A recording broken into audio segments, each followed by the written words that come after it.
All right. Okay, we are live. Okay, there we go. All right, there we go. Happy Smart Love Sundays. I am super excited today. Got some special guests. It's Cinco de Mayo. We Cinco de Mayo in. And yes, we're a little bit late, but that's okay because guess what? We got that free game that I'm always telling y'all about. So you're going to get that tonight. We're going to have great conversations. Without further ado, I'm going to go ahead and bring up my guests. And yeah, let's jump right into it. All right. In no particular order, I'm going to just start dropping y'all in. Maybe I'll start with my ladies. Let me go ladies first. Hey, Fatima. Hey, Heather Boo. What's up, What's Damon? good, We people? got, What's going on? hey. We got Nicole. We got Marcus. We How got y'all my boy doing? Hustle, aka. What up, Nick? Yeah. All right.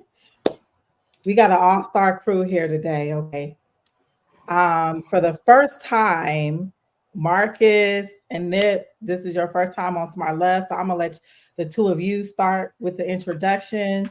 Just a quick your name, where we can find you, and what you hope to get out of this discussion today. Starting with you, Marcus. Okay. My name is Marcus Walker. I'm the founder owner of Eminent Merchant Card Services Incorporated, which is the nation's first Black-owned credit card processing company. I've been in the industry for about 23 years. I've had my company for 21. Also, I train fighters, boxers, Team USA, amateur fighters, pro fighters, things of that sort. I can be found on Facebook under Marcus Walker, CPK. Instagram is MWalk BDMN. So you can look me up on there. I'll actually put it in the chat. Anyone that in business owners need credit card processing, I'll actually leave my information on that as well for you to find me, and maybe we can do some business somewhere down the line. That's what's up. I love to hear it. That's right. We got to support our Black businesses, and we need more brothers on the financial side. So absolutely, Marcus, make sure you share your information. If you actually want to add your handle to your name, that's a good way to share it as well. But thank you. Gotcha. Welcome. All right, Nip coming in from the necessary unnecessary podcast. What's up? Well, hello. This is Nip Swag. Put the money in the bag coming from the Necessary Unnecessary podcast, man. You can find us on Instagram at necessary.unnecessary_podcast. You can find us on Facebook at Necessary Unnecessary. You can find us on YouTube at the Necessary Unnecessary podcast and Twitter and TikTok at the Ness Unness PDCST. And we just in the building hoping to gain some smarts about our loving for sure. Love it. Love it. I'm so excited to have you here. Okay, we got some of our bets coming in. But first, let me just let my special guest who been on a couple shows, but it's been a while. The audience haven't seen you in a minute. So I'm gonna start with you, Miss Heather Boo. Say hello to the people. Pro Freak in the house. I am Heather Lenore, natural hair specialist, all natural product creator. I'm excited to be here to support my girl. I'm excited to be in the house. Thank you so much for joining, Heather. Love my pro free. Oh, I need a t-shirt. Oh Uh, yeah, you know I got you, friend. I got you with the Pro oh, Freak. oh, they all need the t-shirts. Because Make what sure. they don't know is how your folk be freaking. Like you hair rich over there. What? If you need a model, I got you. All Oh, for right. All right, Fatima coming all the way from the West Coast, the best coast, West Side. Hello, Mr. Muhammad. Hi guys. It's an honor to be with you guys. Dang, I struggle with introductions, but you can find me on Instagram. First and my last name first, so Muhammad Fatima. I'm not really on Facebook, but you can find me there too, with my middle name Latifa.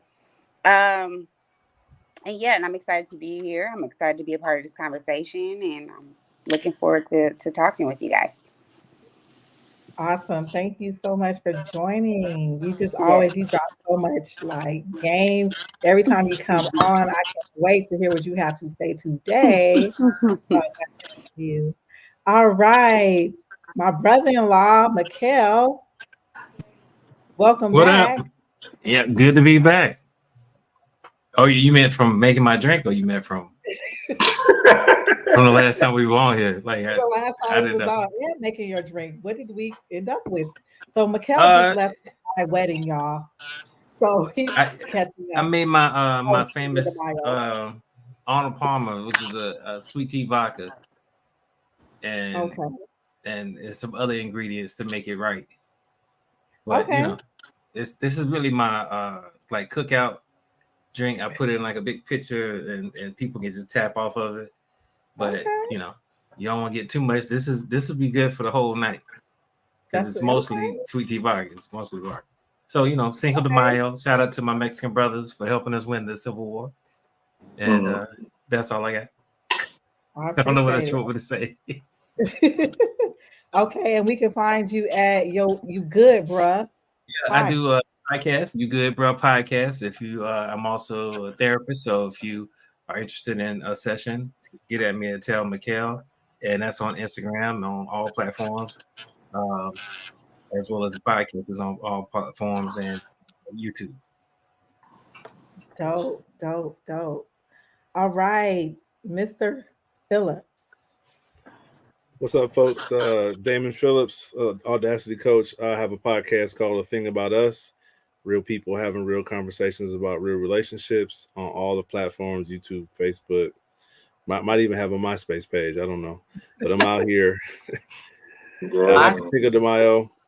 Pushing a new initiative. I'm leaning this back down. Yo, he got a Black Planet page. See, it says mental health, but in brackets it says men heal. My new initiative I'm pushing. So I'm excited tonight to talk about this topic, and let's go. Let's get it cracking. I love that shirt. Where can we find the shirt? Can we purchase those? Like, yeah, you can get it from me. Just hit me up. Okay, I love that. Okay, so we about to get started. We got about 14 people in the chat. I need everybody that is watching to go ahead, like, love, share, subscribe this post. We need to get this message out to more people. We're quick to share all the negative stuff out there. So whenever some positive stuff come across your screen, share it with the same enthusiasm. You know what I'm saying? Like, let's change the narrative and let's share it like we sharing that Kendrick disc. All three of them. Well, ain't it 4 or 5 now? I only heard 3 so far. Oh, you mean it's total? like 5 now. Yeah, you dropped like 2 yesterday. I heard. Yeah, exactly. Yeah, it's total. Back to back. No, I'm just joking. Okay. Everybody thought he was quiet. He was in the lab. Yes, let's get this out there to as many people as possible, because we talking some positive things on this show. So I'm gonna go ahead and okay, I see you, Troy. Thank you, Troy. Troy, make sure you go ahead and like the post as well. I need to see some more likes up there because that's gonna get us out to more people. But thank you for joining. All right. Oh, shoot. What happened to my camera? I'm sorry, folks. Okay. So, I like to drop a little game before we get into our discussion. So, in true Virgo fashion, I got some slides for y'all. Is y'all okay with that? Everybody good with the slides? Take us to class. I'm Take us to class. I'm about For to tie sure. your shoes. I'm about to lace you up. But yeah, go ahead. I told you in the introduction and in the last one, make sure you bring your notebooks, your journals, your pens, your pencils, because this is free game that we're giving. Okay, so you need to take notes. Okay, this is not for play. So let me go ahead and share my screen. Okay, I'm sharing. Let me just pull it to add it to the stage. All right. All right, there we go. Okay, no, that's not it. Okay, there we go. All right. Okay, so today, what's wrong? What was Go that? ahead. Somebody. Go ahead, Donna. Go ahead. No, I'm about to. Oh, okay. All right. Hold on. I zoomed in too far. Okay. All right. So today our subject is when to hold them and when to fold them. Okay. We're talking about mastering the art of making smart love decisions in our relationships.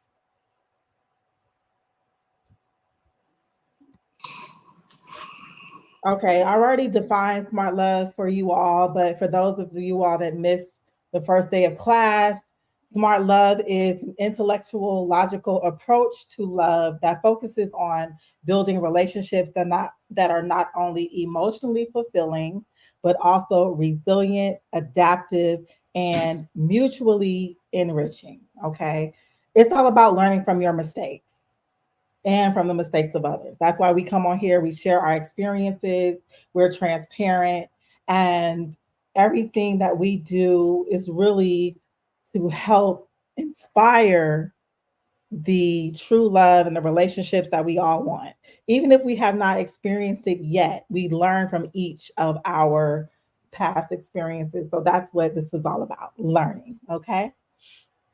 So the last show, I didn't really go into the key principles. So I'm going to just kind of skim through them really quick, just give you the key principles of smart love. So whenever we're talking about smart love, you know what we're talking about, okay? We're talking about self-awareness. We're talking about recognizing your needs, your desires, how you show up in your relationships, your beliefs, your past experiences. That is very important. That's really one of the key milestone principles of smart love. Okay. It's about being intentional, engaging in relationships with clear understanding of your objectives, your expectations, and communicating them. Okay. Communication is just as important as being self-aware and being intentional. You want to be able to prioritize open, honest, and effective communication. Express how you feel, your thoughts, and clearly listen to others. Just this is how you foster those deep connections. Very important. Emotional intelligence is very important to smart love. Developing and utilizing emotional intelligence to manage both your own emotions and your partners when you're in a relationship. You know, this includes showing empathy, being able to regulate your own emotions so you're not just flying off the handle at every trigger that you come across, and just being able to handle conflicts constructively. Applying problem solving skills, being able to balance. Sometimes in relationships we're so deeply embedded in them that we forget about ourselves. So it's important in a smart a smart loving relationship is to have balance. You want to show mutual respect and appreciation for each other, and you want to be committed to grow. That's what smart love is. Okay. I know I know sometimes like it seems like with when I explain it, it's like, okay, you're taking like all the romance out of it. It's too, rigid. It's too, in between. Okay, no, we've done it the other way, right? We're out here on emotions. We out here, just flying by the seat of our pants. But what if we actually took a logical approach to some of our relationships? Like, let's just try it and see how it works for us. Okay, that's what it's all about when it comes to smart love. So this topic today, I'm super excited to talk about this because oh, it's just, sometimes when you're in it, and I know we're all at different phases of this, knowing when to hold them and when to fold them.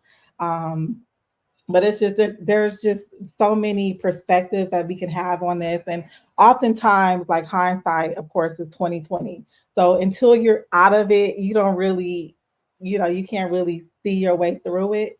But it's very important that we have tools that are available that can help us navigate relationships, and knowing when to stay and when to put all your energy and all, everything that you need to do to save that relationship, and when it's time to let go, and when you need to, make that decision that this is not working for you. So that's kind of what we're talking about today. We're going to share some of our own personal experiences. I'm going to share just a few ideas. Now, this is everything that I'm sharing, like, you can what do they say, eat the meat, throw out the bone, or whatever.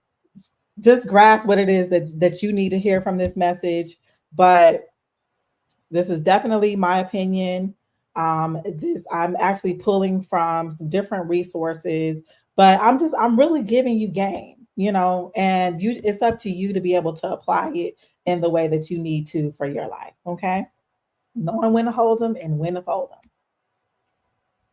So the first thing we need to do, and this is kind of what we touched on in our last session, is self-reflection. It's important to reflect on our past relationships. This will help us reveal valuable insights into what our personal preferences are, what are our deal breakers, different behavioral patterns that we're attracting, all the things that shape our relationship dynamics. So first thing I want you to do, I want you to write down these questions, and these are questions that you need to ask yourself. Okay. Going into, it could be in your current relationship or going into the next, or, whatever points you are, but you need to ask yourself, what qualities do I value most in a partner? Number one. Which behaviors or traits are unacceptable to me? Like, what are your deal breakers? It could be dishonesty. It could be, physical abuse. It could be, how you treat your children, how you treat my children, how you treat me. Like, but what are your actual deal breakers? Then it's time to look at yourself. How do I own my reactions? How do I react to certain things? What is my communication style? What are actions that I can take that contribute to the overall dynamic of my relationship, and that can somehow cause problems and conflicts? So those are 3 questions that you ask yourself during the self-reflection. And then I want you to think about personal boundaries. What are the guidelines that, if someone crosses that line, what are your limits? What boundaries do you set for yourself? Do you set boundaries in your relationships currently?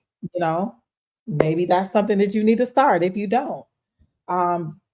The reason why personal boundaries are important is they actually help you assert what your needs are, what your values are. And if you don't set those boundaries and you just kind of, you have these silent expectations and it causes conflicts in your relationships, you really can't blame the other person because you didn't set those boundaries, right? So that's something to think about when you actually are reflecting on, how you're going to handle whether you're going to stay or leave a relationship. Like, if you don't have those boundaries, like, you really can't hold anyone to them. So the role of personal boundaries, of course, is for protection. That's to protect your emotional, your physical, and your mental well-being. That helps you to identify to self-identify, creating a sense of identity that defines, who you are personally, your values, your needs, your wants, your limitations, very important. And it creates mutual respect. Okay. You have boundaries and your partner will have boundaries. So if you communicate them, that helps you establish mutual respect between the two. And when someone is crossing over that boundary, like they had the information that, hey, this is a boundary of mine. And if you choose to cross over it, then, that can be a result of how I'm reacting the way that I react. So very important. And as I'm going through this, this isn't a dissertation. So anybody want to chime in, throw something in, you got a comment, question, whatever, please feel free to do so. Same, and that goes to the panel members and the folks in the chat. But I'm really trying to get through this in 10 minutes. So, if I'm speaking through, that's why. But you definitely have the ability to ask questions or stop me at any point. So when it comes to communicating your boundaries, it's important to identify what your non-negotiables are. It's important to communicate assertively and to maintain consistency. So being able to do this, and I would encourage you to take a screenshot of this rather than trying to, write all this in your notes. But this is important in communicating what those boundaries are to your partners or potential partners. And of course, prioritizing personal time, but you can communicate that in the way that you do. Okay.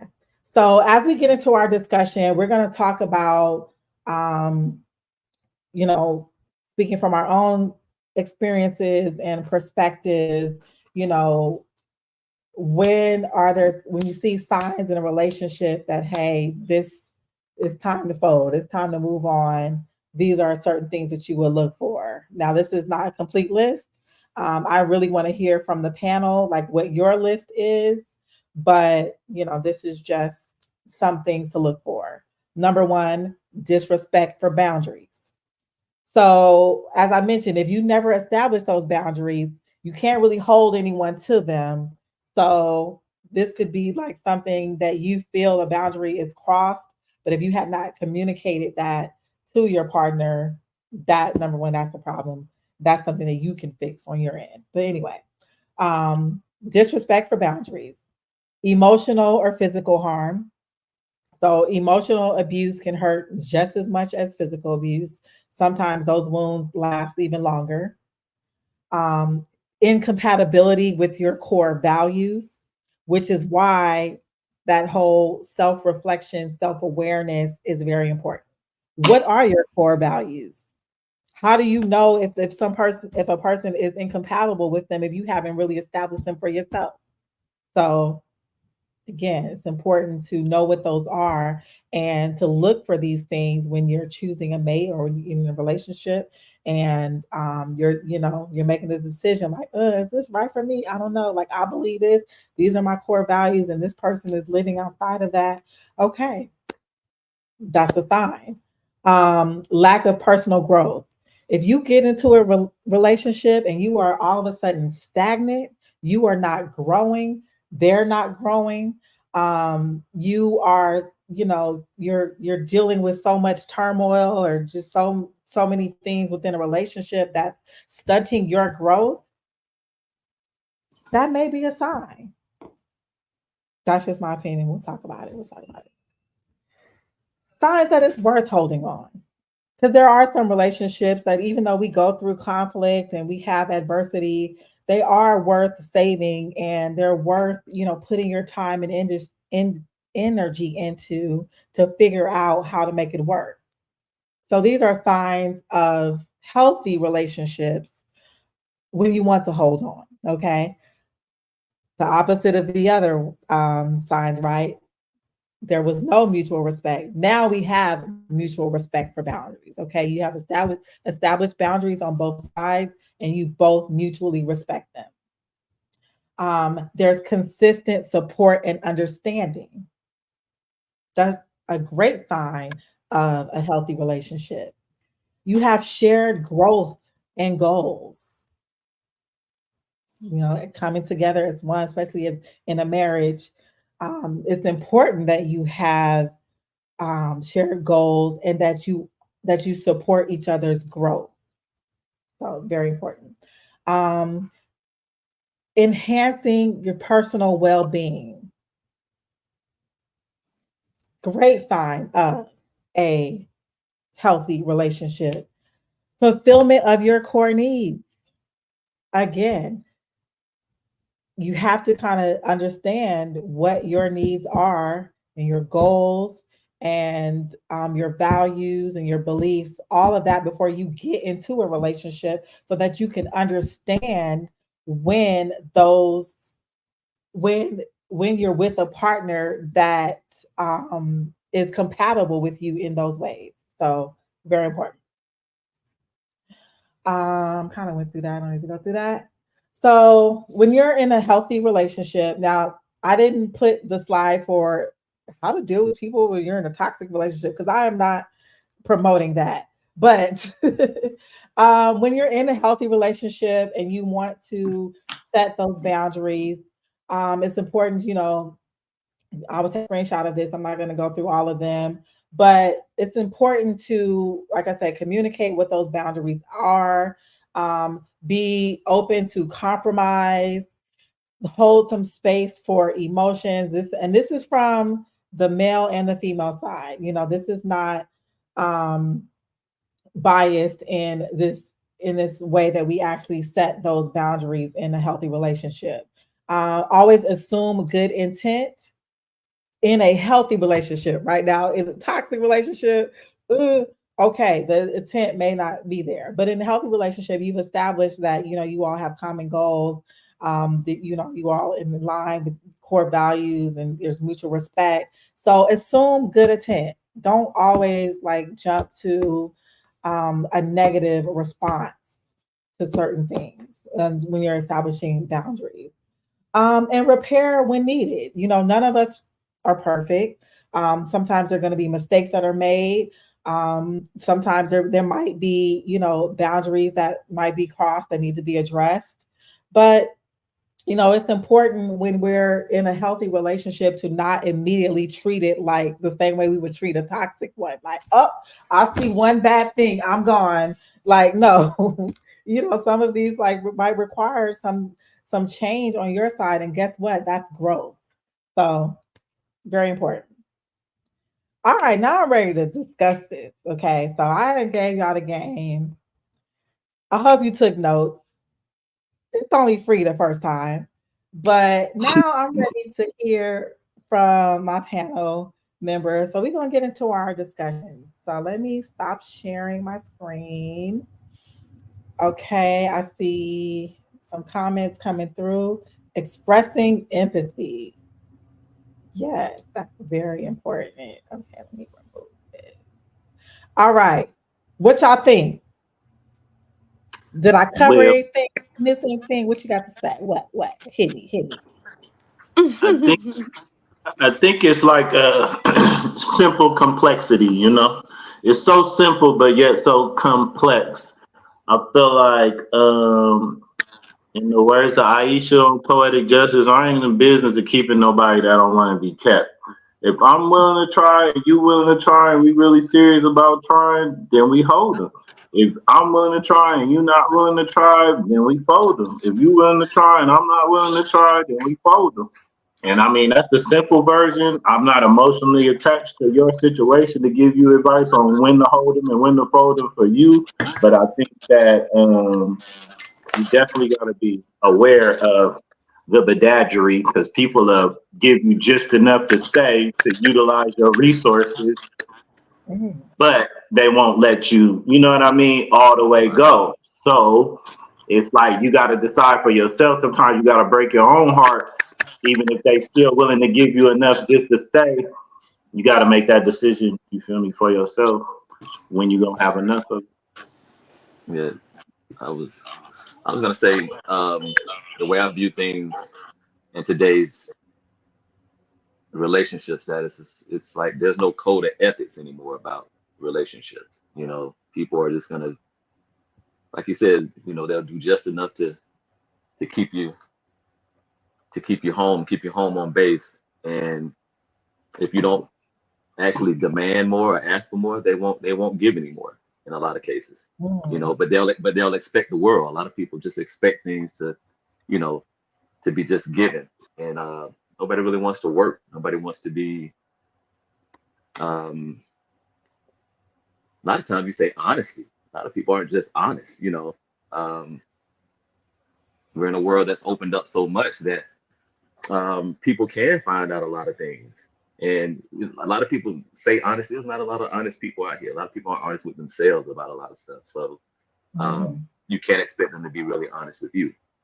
You know, it can grow, and the more, I guess, the comfort that you get with the person, but it takes time. You know, it really does.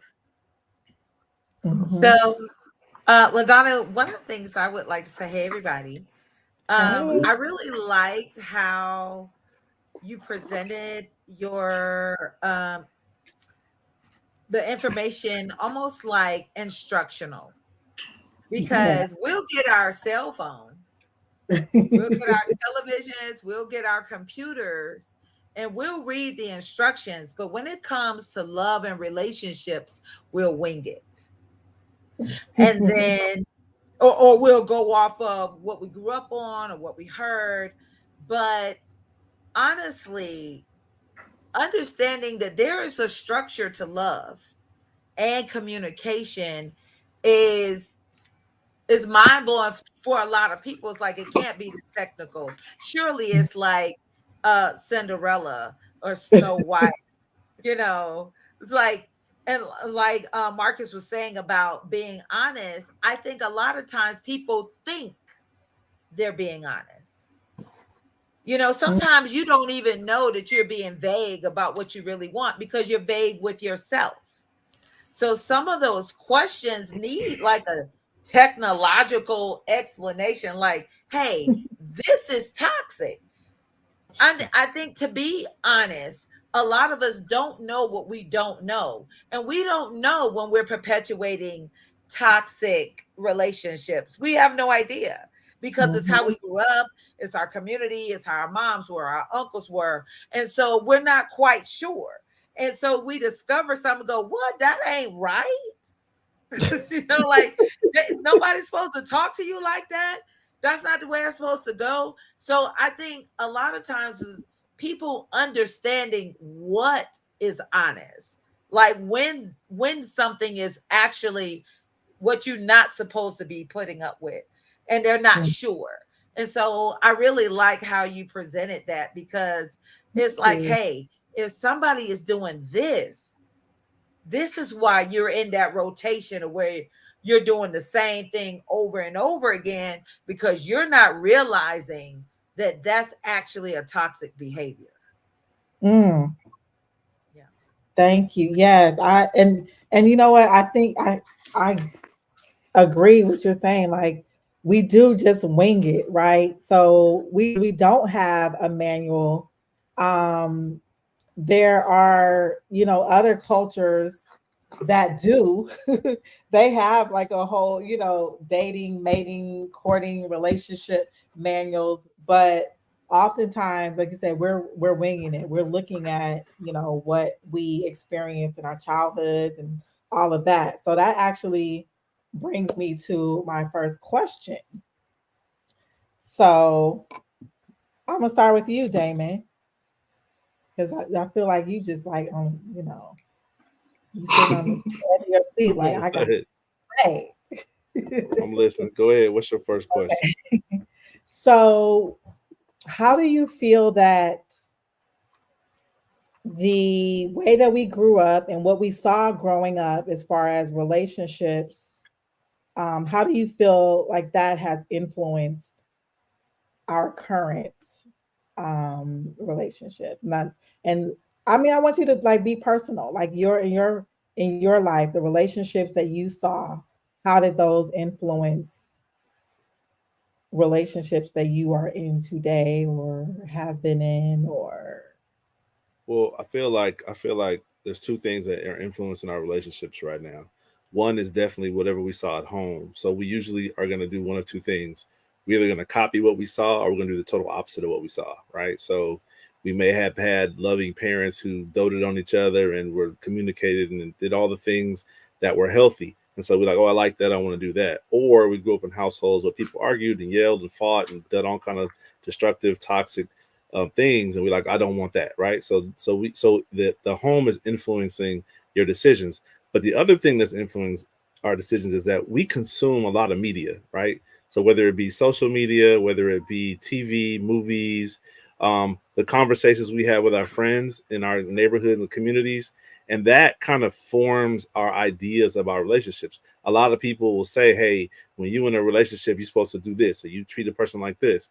And when you have a group of people in your community or in your atmosphere, say your environment, that are reinforcing that behavior, you begin to think that that's normal. Like we normalize certain things. We normalize a lot of toxic behavior, and that's because we're consuming this media. And like I said, whether it's on your phone or your TV or even the conversations you have, you're consuming so much of it that it starts to become like, oh, this is what you're supposed to do. You're supposed to act like this, and a man's supposed to be like this, and a woman's supposed to be like this. And so it doesn't give you the opportunity to develop your own idea of what's healthy. Heather said something earlier about honesty, but I think the word we're looking for is really truth instead of honesty, because I can be honest with you, you can be honest with me, and we could both be saying the same thing, but it's not healthy for us, right? I could be telling you what's honest for me, and you could be saying what's honest for you, and it could still not be healthy for us because it's not the truth. The truth is something that neither one of us can debate. We can't argue about whether it is healthy for us to punch each other in the face. Like, we know that's the truth. But there are people in relationships who get punched in the face every Wednesday, and that's normal for them. And that's they're honest. They're honest. Oh, well, it just happens. The person gets upset. It's no big deal. I just deal with it. They're being honest with you, but it's not healthy and it's not the truth. So I think some of the relationships that we're in, because we're, again, getting our information from places that aren't necessarily built to give us the truth and help keep us in healthy relationships, we end up in these things that we normalize. We normalize toxic behavior. We normalize unhealthy behavior. We don't like just the way we communicate with one another. That some people grew up in houses where people spoke loudly, like everyone's volume is elevated in their house, right? So then they leave their house and get in their own house, and now they're elevating their voice with their new partner. But their new partner may not have came from that. So now you're bringing what you had in your house, mixing with what they had in their house, and you're trying to find a happy medium that's healthy for both people. So I think it's two things. It's the media that we consume, and it's also like what we saw growing up as kids, whether it's in our home or our neighborhood.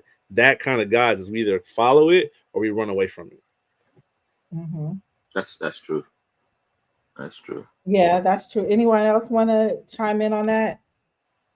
Like how has your childhood, the way you saw your parents, your grandparents, how they navigated relationships affect how you are currently, dealing with relationships? I know that, back in the day, I'm gonna skip my mother's generation. I'm gonna go back to my grandmother's generation. Like, they stayed in relationships, like, no matter what. That was because of survival, though. That was to that's survive. what I actually was gonna speak on that, because I grew up. I was born in the South. I was born in Florida, and everyone in my family's married. Like, my grandparents were married for 65 years. My aunts, uncles, the same people that they married by the time I was 2 years old, they either are still married to this day or they are widowed from that person. And so for me, growing up, I always thought that you just weather the storm. You just weather the storm. I mean, I would see, now as a child, I grew up in a family predominantly of women.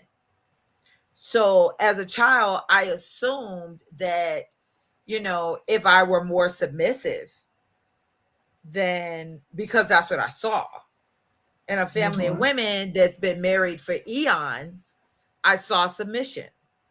So, but growing up in a different generation, but taking the lessons, I assumed that if I were submissive, then I would have, if I do what he wants, he'll give me what I need.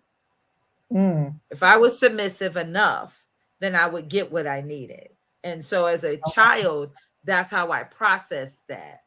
And so I assumed that when I became a woman, that if I was just a submissive woman, then everything else that I needed would follow suit. And so how has that to your worked out for you? oh friend. I mean, yeah. Is it working? No, not in that regard. No, but I would like to say that it was a flawed system from the beginning. It was a flawed system from the beginning. I mean, to be in a situation where you constantly have to give, as a person of color, where a man doesn't have the power to give it to you back, it creates a complicated system. So it was flawed from the beginning. But as a woman, that's what you have to go on. So you think, okay, I'll do what he needs. He'll give me what I want. Can I say something? Does it? Go ahead. Go, Marcus. I don't necessarily see it that way. Like I think that there's this perception that the relationships of old, our ancestors, our grandparents, stayed in relationships because of survival, and I have, I've seen it be the situation where they stayed together because they were principled. You know what I mean? Like it had nothing to do with, if I'm not with you, I ain't gonna be able to eat. Like they worked, everybody worked. The men worked, the women worked. I don't know when we're talking about the Black community, we've never owned the concept of men only going to work. Like the women worked in homes that were not our homes, raising children that were not their children. All throughout history, that's been the norm. They stayed together because they had the principle based on the ministry of what marriage was. And it was in the vows of the marriage, for better, for worse, richer, for poor, sickness and in health, till death do us part. And they stood on principle. They had values. They were not just like, oh, let me cling to you because the Klan's coming. Like that's just not the energy that I get when I talk to these couples that are elderly. I saw one today at the wedding I went to, and they've been together for 60 years. And nothing she said had to do with survival. It literally had everything to do with, this is your partner in crime, so to speak. Through up and down, y'all stick together. You chose this person. This is the life you chose. If marriage is what you want, understand that it comes with these principles. And I honestly feel like that's a strength message, not the deficit message of, let's stick through this because we all we got. Like it was just, it was empowering to hear that it's not about anything other than finding someone that you want to do this life with and honoring your word. Like I think that's one of the things that we've gotten away from. Our word don't mean shit. It's generational, right? I mean, it's generational because we live in an Amazon society, which says I like something, but if I don't like it, I can send it back and get something else. I ain't got to keep it and work with it. I just get rid of it and get another one. I just, I don't have to 7-day trial. Yeah, I don't have to commit to nothing. Yeah, I ain't got to commit to nothing. Yeah, I see it, I want it, I get it. Oh, I don't like it, send it back. Okay, let me get another one. Let me get another one. Let me get another one. So we're in that society where we're just kind of like, if that person chews too loud, I don't want them no more. Let me get rid of them and give me somebody else that don't chew loud. It's like we just jump from thing to thing to thing to thing because we have options, and because like Michael said, we don't carry those same principles. We don't have that same thought pattern that I took these vows and I need to stay with this person. It's like, I took these vows, but I ain't getting what I want, so I'm gone. Right. So I think we're in our society is one that's just not. We're not committing like that. We don't hold those things close to the vest. I think Marcus has something to say though. Okay, go ahead, Nip, then for Fatima. Marcus was up. That's what. Marcus has something to say. No, ladies Oh. first. Go ahead. Okay, I'll let I already, ladies go. I already spoke once. No, So go Marcus, ahead. Yeah. go ahead. It's fine. It's No, fine. no. I was just getting ready to say like there's structure. We don't. A lot of times we don't have structure anymore. There's a hierarchy when it comes to, and that's what people don't want to realize, that there is a hierarchy when it comes to this life that we live. If you want someone, there's someone that's gonna handle certain things a certain way, maybe better than what you do it, but there has to be some sort of structure in relationships. You know, I'm from the South, single mother home, but I turned out to be a single father. You know, so it's just about like, you have to take those things, like we're saying, from our grandparents and certain things. You can take certain things and you grow from those, and you put those in your toolbox. But some things were right, some things weren't so right, and it's on you as an adult, as you grow, to kind of like chart your own course, your own path in this world. From your children to, I see more people in the dating scene. I'm like, I've been in dating scenarios and see where I have women that'll say something to me in a certain way, but won't hold their children accountable in certain stuff. Like, you can't tell a man like certain stuff, and you won't even, your kids, right? Like, really? Like, yeah. If so, there's hierarchy, and we're teaching our kids and grandkids and certain things that doesn't hold weight anymore. Like you said, you can just pick up and go.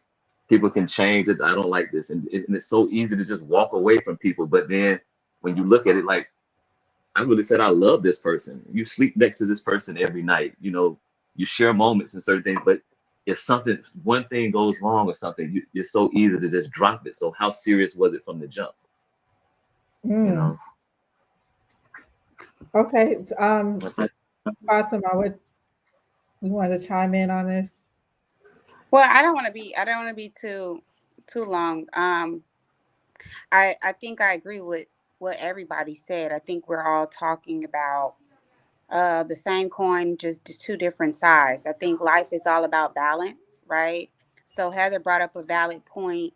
From a woman's perspective, we also have to understand, like, we're all products of slavery. Black people here in North America, we're unlike any other of our relatives that are a part of the original family. Like, we are just genetically different now as a result of being descendants of slavery.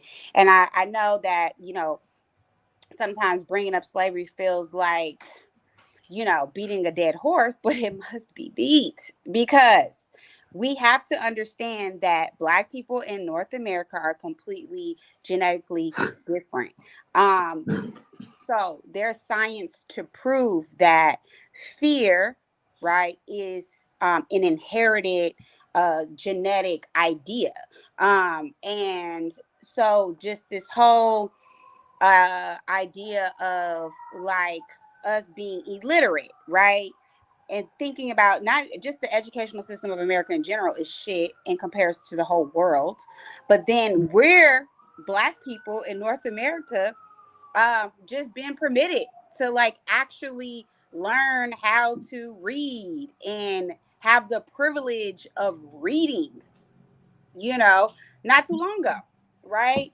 And so when you're talking about education, for so long, even after, quote unquote, we were permitted to, the Black woman and the woman in general, even in America, white women were oppressed by their men. You can't do this. You can't talk when men are talking. You can't preach. You can't blah. There was a lot of things women could not do.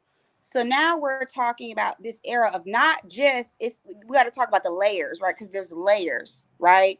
There's the way it's supposed to be that the men are talking about, this hierarchy. Yes, it's God, man, woman, children. Like, there's this hierarchy, there's this ranking. We understand that's how it's supposed to be.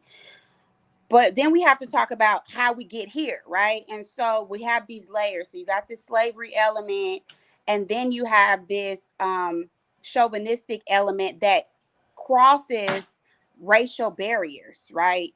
In general, right? And so now you have this era of women that we're talking about, our grandparents and so forth, that lived in this period where women were disproportionately uneducated, period. They did not have access to going out, learning a skill, learning a trade. That was something that the man did. So now you have women, who are groomed by generations of mothers. I didn't say dumb, I didn't say stupid, but illiterate, right? Their access to knowledge and information is limited, right? So when you limit somebody's knowledge, you limit what? Their range of activity, their productivity. So this is what was happening to Black women. And so you have this other layer now where Black women in 2024 are educated. Baby, we picking up books and we reading, we got trades and skills and all kind of things. So we don't really have this fear of doing it alone that we used to have. Our great grandparents had, our grandmothers had. Even my grandmother, my dad is, from South Carolina, and my grandmother, my mom is from Mexico. But guess what? My grandmother from Mexico, she was married to a Black man in Mexico. He had babies all over Mexico. He got about so many children. My mom don't even know all her siblings. Okay. He used to beat my grandmother. He was an alcoholic.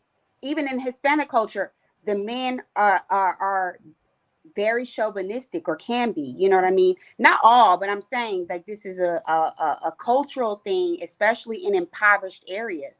And so that's something that we witnessed here too. Like, you make babies, you shut up, you don't listen to your woman. She's only good for these specific things. So I think to Heather's point, there's a lot of validity to that aspect in that era where women were being kind of suppressed to be not so much the helpmeet that God intended for a woman to be, but to be a if you will, a resource to the man. That's a totally different perspective, right?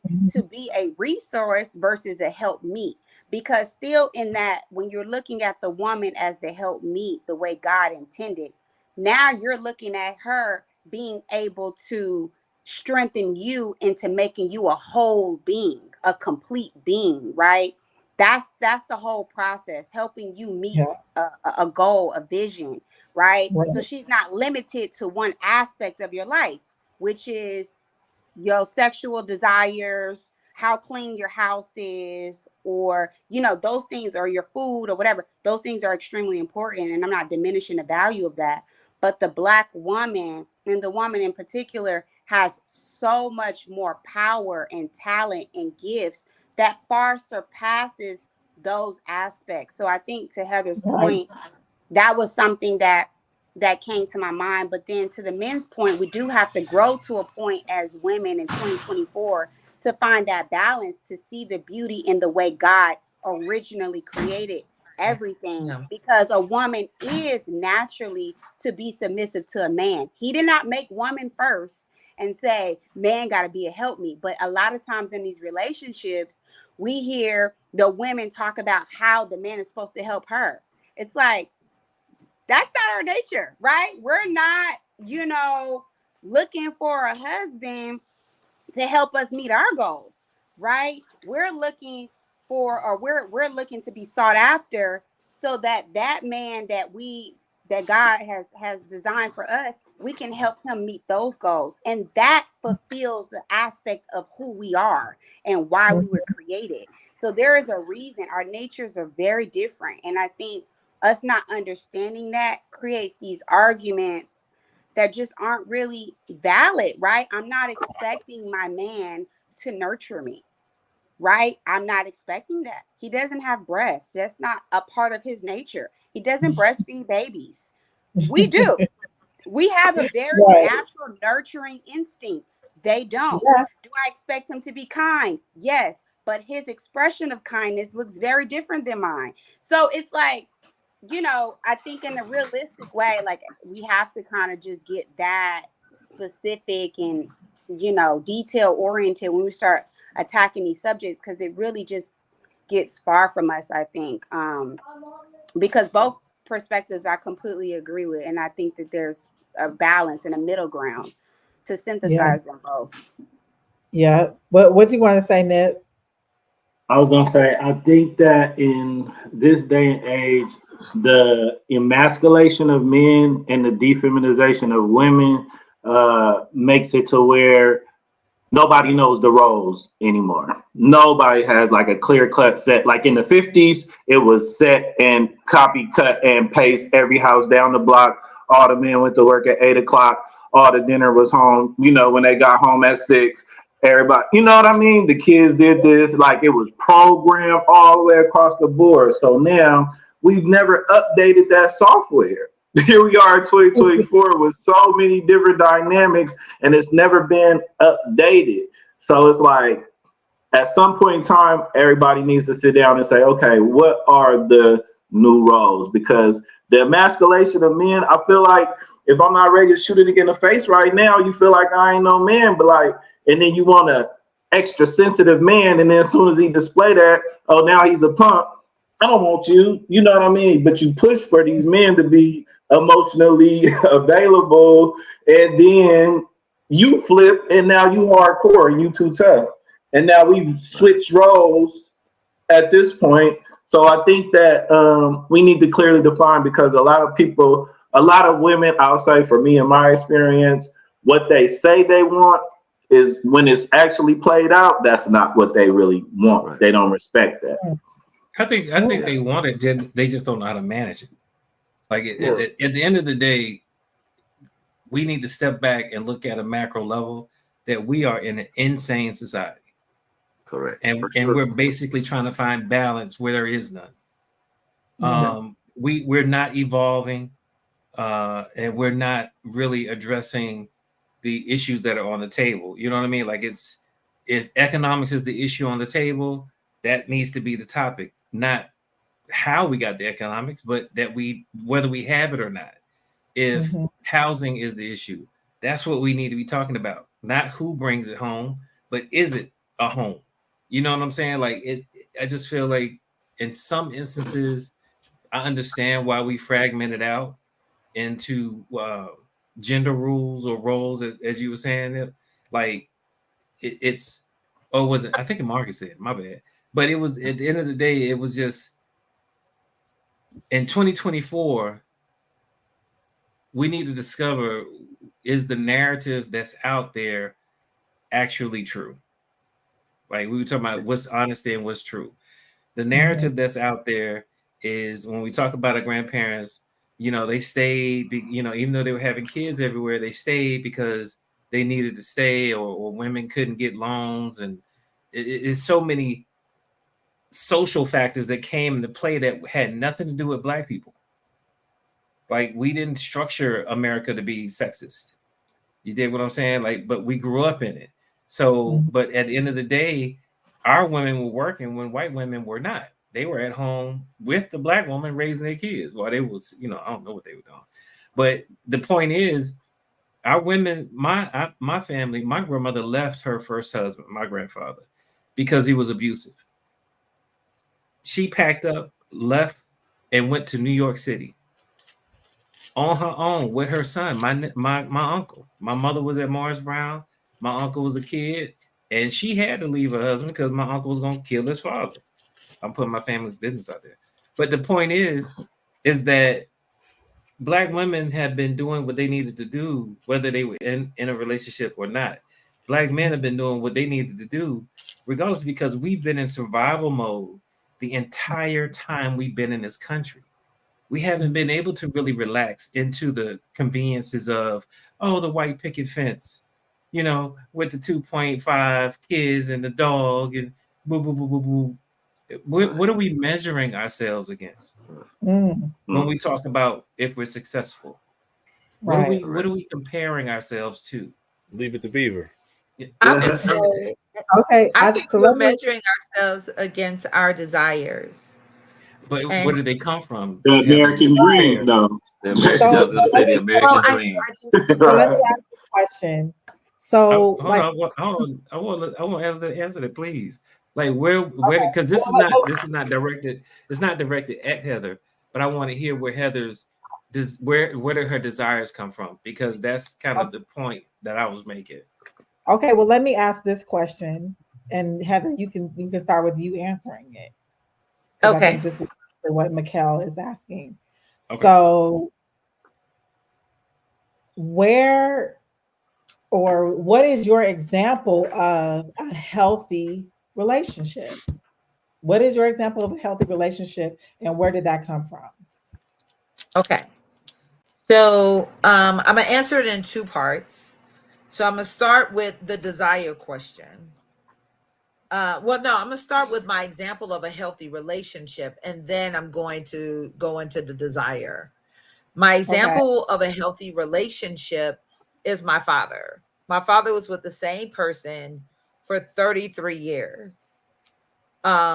Never heard an argument about finances, morality, or infidelity, which for me were the main three. Don't mess with my money. We are on the same page in morality. And what I think is going on in this relationship is what's going on in this relationship. Everything else we can discuss, argue about, but I'm holding on to you and you are holding on to me. That was my understanding of a healthy relationship.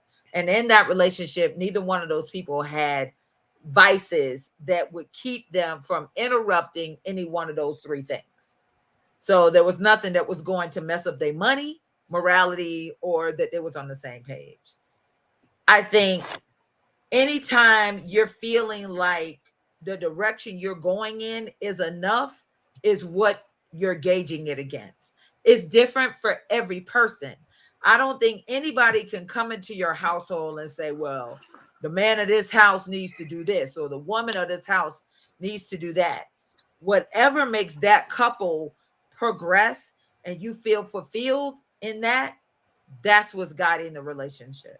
So if you feel that way, then that's what makes you feel like, yeah, let's keep going. Let's, there's enough here to move forward. I don't think I have a cookie cutter idea of what determines that a relationship is willing to move forward. I think everyone in this group is probably different if we each said our own thing. Right. But So Heather, can you? Because I want you to continue, but a thought keeps coming to my head, and I would like you to, if you can, expound on that part about not having a cookie cutter kind of structure, and everybody's kind of different. The reason I because I'm thinking in my mind, like I think that that's how we've been operating for so long. I think that's so exactly. true. I think that's Exactly. so true. I think that Black, especially in regards to Black relationships, because Black life, I wrote this poem called Black People Don't Do That.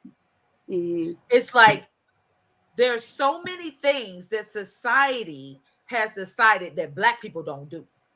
Correct. And I think that we have been pigeonholed in regards to our relationship, in regards to what our men do and what our women do and Correct. what that looks like in a relationship. And we are trying to force ourselves, well, I'm too Black for that. Correct. And we haven't been allowed to be individually people in a relationship. Not in regards to what society says we are as a Black woman, or what a Black man is, whatever. If you're anything outside of that, is what I mean by cookie cutter. When you're not a music video, you're not a stereotypical Black sitcom. You have decided to be your own individual person, and what that relationship is for you and your mate. I think that we earlier, Mikkel was saying that it doesn't seem like we're evolving, but I feel like Black people are evolving, and we're evolving into individuality. Right. We are Separation. evolving into being individual, uniquely thinking people that are into different arts and art forms and expressions of ourselves. And that is what's happening in our relationships. And we're getting together and we're like, nah, I'm not into that. So when I say cookie cutter, I mean things that aren't typical. I agree. I think because that's what I'm saying. Like I agree that is the current status, but I'm conflicted when I think about how progressive that is for us as a whole, because ultimately the success of other races has been contingent upon their ability to unite and come together and set aside differences to find common ground. And I think that we're so in a space of individuality. I'm like so eager to be different that I'm gonna just do shit just because it's different, not because I truly want it, but I just want to stand out. You know what I'm saying? I think we're craving that, and I don't think there's anything wrong with that, considering everything we've been through. But how progressive is it really when it comes down to the fact that it's pushing us further and further away from uniting, especially in a time where we're in the middle of a crisis, when we're talking about. Go ahead. To answer your question, I believe that one of the things that other races have allowed themselves to have the privilege of is that two things can be true at once. Two things can be true at once. We can be different and be united. And I think that is the thing that as Black people, we have to allow ourselves, that to be different doesn't mean to not be a community of Black. And I think that if we give our community the option to be two things at once, to where I think, let's take, for example, white America. White America can allow themselves to have different ideas and still be united in their whiteness. And so I think that Black people can give ourselves permission to do the same, to where we can be two things at once. And that's I'm glad you brought that point up, because that's what I was trying to get to when you made the comment about the individuality in relationships, and the every relationship is different and how they structure it. I think that's where we're coming in, and we're finding common ground between, like, kind of what you're saying, and Marcus, and the guys are saying, is that two things can be true at once, right? So I can be an individual, like been married 14 years, going on 14 years this year. And I tell people all the time, I'm my own person, and so is my husband. However, we are in the process of being united. We are a united front at the same time, and I think that there has to be something in place, to your point, when you were talking about the morality issue, something in place in terms of morality. That's where structure stems from. It's like, what belief systems do we have in common? Period. Right. Okay, individual personality, my hair is purple, yours is green. Okay, that's fine. But what do we believe that is the same? What are our boundaries? Okay, so are you open to threesomes in your marriage? No, I'm not. Then maybe you're not the fit for me. So I'm not going to infringe upon what you want to do, but that's not going to work in this dynamic. And I think at a certain point, to have these kind of conversations, there has to be and I think this is what was so great about what LaDonna did with the slideshow. It's like that may conflict with some people's views or how they're doing or how they operate, but we got to start somewhere. We got to start cleaning up somewhere in terms of a moral structure, something. We can't just continue to encourage, do what you want to do when you want to do it because you're grown, because it's not helping us progress when it comes to the family unit. Compromises and sacrifices, we got to get back to being willing to make those. I'm not dictating which ones you need to make, but I am saying you got to be willing to make some. I think that's kind of what I was. I think the unity that we had in the civil rights movement was the unity that we need today. But, J. Edgar Hoover decided that was the biggest threat to American society was Black unity. And then come the second greatest tragedy after racism, which is the crack epidemic. And then we had to basically start all over again from that. You know what I mean? And that was specifically designed to break up the unity in our community that we had. We had unity. We was just broke and we was crying about it. So, you know, we made advancements. So, okay, let me give y'all a few jobs. Let me give a few of y'all some sports contracts. Let me let you in the NBA. Let me let you in the, you know what I mean? Let's start giving them something so they can forget about all this unity stuff, because I think they just want unity because they want more money. Let's give them more money and they're going to spend it with us anyway. And then, you know, that'll suffice. But we don't have no unity, right? And I believe, like, besides the biggest movements, besides the woman's movement, is the gay movement right now. Yeah. Men have always, we're at the bottom of the totem pole. Black men at the bottom of this totem pole. I don't care what anybody says. And Do you feel like there's never been a black man's movement? I can't say a movement. I think there's just advancements. I don't think it's a movement. It's just an advancement. Advancement specifically for black men. But it's created by us. No, the only the thing Million Man March. Hold on. Well, yeah, I was gonna. The first man movement was Marcus Garvey. Marcus Garvey. Yeah, I was gonna say. Yeah, and then, I said, but it was created by us. Yeah. But it was created. And that was Calvin Coolidge that realized that was a threat to America. Correct. Like anytime we have any collective movement, it is seen as a threat and it is attacked, whether it's economic empowerment, whether it is through real estate, whether it's through banking. Right. Anytime there's either they send the IRS after us, they said, like, it's y'all, and I don't know if y'all pay attention, but the people that are watching this, like, pay attention. Like, anytime we establish some form of a movement, there's something that comes out that either discredits it or makes it seem like it's not that serious. Right. Right. I mean, like our families. Think about our families. Like, you know, we this stigma that black men are in the homes. Yeah, you go back and do the numbers a bit, but it's always perpetuated and used against us, even though you know it's not true. A lot of people know it's not true, but they'll continue because that's a way of just, you know, kind of like smothering out that fire.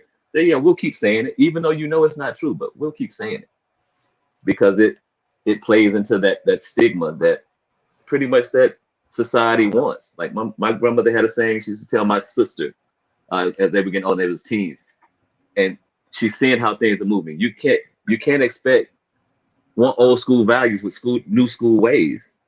It doesn't work because you're gonna bump heads, and everybody wants it. It's like the women's movement. I look at it like I love the advancement. I love the fact that if you're qualified for the job, you get the job. You should get the pay that comes with whether man or woman. If you deserve that pay, you get it. And I look at it like, okay, the advancements that go forward with that, okay, you're jumping light years ahead, but then you expect the man to stay like we in the 60s. That doesn't. How do you want us to stay like that? And you just keep advancing and advancing, but then it's like, okay, as a man, you keep taking care of this, taking care of this, taking care of that. It's we have to have some type of basically we said, y'all, the women are NASA and we waste management. Okay, all right. Let's no, this is great. This is a great discussion. We can debate this all night. But let's get back on topic. My bad. Same thing for sure. So, I definitely have something for the topic. So okay, yeah, because so specifically before we move into like toxic relationships, what I was trying to understand is like, are we able to identify a healthy relationship? What that looks like. We talked about, you know, looking at like our childhood and like, you know, what our grandparents, parents modeled. Some of us said, you know, we kind of go with the opposite of what we saw. Some of us say that, hey, what they provided as far as like being able to actually, you know, stay in a relationship based on, you know, those core values or the principles. But if we like, let's apply this to our relationships today, like keeping this 100. Like we can generalize all this and we could talk about the plight of the Black man and woman, but I want to know specifically for the people that are here today, are you able to recognize a healthy relationship? And like, well, however, and I think I was trying to understand like where did you get that model from? But we kind of went off on a tangent with that. But could anyone could chime in? Like, what is your example of a relationship and how? Go ahead, Nick. Right before we went all the way back to slavery, I was about to say my basis of how I determine whether I'm in a healthy relationship or not. The second I feel like I love somebody and the second they say they love me, I base it against 1 Corinthians. Okay, are we being patient? Is it kind? Is it envy? Does it not boast? Is it proud?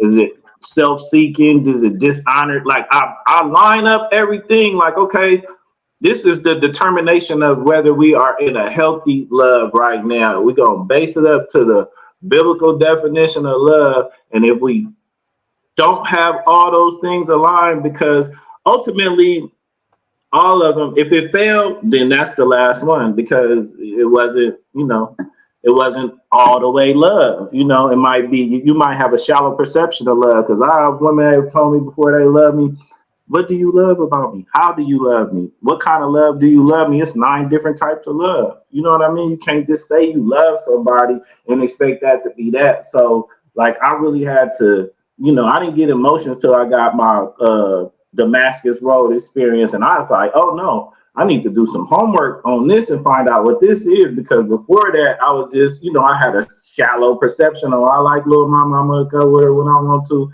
and that'll be that. But when you really try to look for a healthy relationship and love, and you think about marriage, like all that stuff needs to be lined up. And if you're missing or lacking in any of those areas, then if you can't work those areas out, then it's gonna fail. I have a question. How many of us we the first generation, if we are in healthy relationships, that this is the very first, like you are the first generation of a healthy example of a relationship? I think it's hard to define because not me. we define They're not the healthiness. first? We define healthiness differently. I think it's hard to define, because what was healthy for our parents in the 1940s might not work in 2024. We might have said that was healthy. That worked. Well, but it wouldn't work today. No, what I'm saying is your parents. You're what saying, I'm sorry, I missed something. You saying your parents from the 1940s? No, what I'm saying is that when we say healthy, a lot of times when we talk about healthy relationships, we're talking about history, right? We're talking about couples that have been married for a long time. And we go, oh, look at that relationship. It must be healthy. They've been together for 40 years or 50 years. That doesn't mean it's healthy, though. We don't, the way we define healthy is based on each individual person. I'm using the example of our grandparents because what was healthy for them may not be healthy for us. We talked about grandfathers having children all over the state or all over the country. Is that healthy today? No, we would be like, oh no, that dude's terrible. He's horrible, whatever. But in 1940, that might have been healthy for somebody. They might have been like, well, that's just the way things are. This is just the way we live. So, I think healthy, one of the things that we're going to struggle with is finding a true definition of what's healthy. What's healthy is what works for you and your partner. Right. I think that's a clear definition. That hits some milestones that you both agree on, right? Because because we are now able to choose all these options, because we are able now to do all these things, the things that we enjoy and that we like, maybe we weren't introduced to till we were adults, right? We didn't know that communication was as important as it is now. We didn't know that. We thought that if our fathers came home from work he grunted at the kids 3 times, that means he loves us, and he went and sat down and got the big piece of chicken, right? And we thought that was love. We didn't know that he needed to sit down and actually have a conversation with his son and with his daughter to help define their roles. And we didn't know that then, because we weren't, as Fatima said, we weren't educated enough to know that maybe we needed that. And it didn't play out until you became an adult. When you became an adult, then you realize, oh man, my dad should have talked to me more. My mom should have been more like this. So I think defining what's healthy is really about, okay, what is it that I need in my relationship to feel whole, to feel safe, to feel loved, to feel protected and respected and supported? I think we have to come up with what that looks like for us, because honestly, there are a lot of things that the 4 or 5 men on here, some things are not as important to us as they are to women. And so we may say, I don't need that in my relationship to feel love or to feel healthy. And other people would say, oh, I absolutely have to have those things. So I think we have to really figure out for ourselves individually. So that's that self-awareness, that self-love, that loving myself in a way that I will never let anyone love me less than I love myself, right? That's my baseline. I'll never let anyone treat me worse than I treat myself. And then from that baseline, we say, this is how I build my relationship. Do I talk to myself? Am I respectful in the way I treat myself? Do I love myself? Do I communicate with myself? Do I take care of myself? Those are kind of the baselines we set for ourselves as individuals. And then we get in a relationship. It's like, well, I want a person that's going to do the same things I'm going to do. Because if you're going to do less than what I'm going to do, this ain't going to work. This relationship's not going to work. Absolutely. I wanted to say something. Look, that's when you fold them. Right. Okay, so Mikkel, you say your point, and then I want to address the couple in my top to my right. So I just want to say this, that, you know, when we talk about healthy, I anthropomorphize it. I see it like, you know, you're healthy, you can catch a cold, right? And if you're healthy enough, you can recover from the cold. And to me, that's kind of the measure, because health is not static. You're not gonna always have good times. What determines the health of something is the ability to have an experience that can kind of knock you in the gut a little bit and put you on your back a little bit. And your recovery is either going to be fast or slow based on how healthy the entity was to begin with.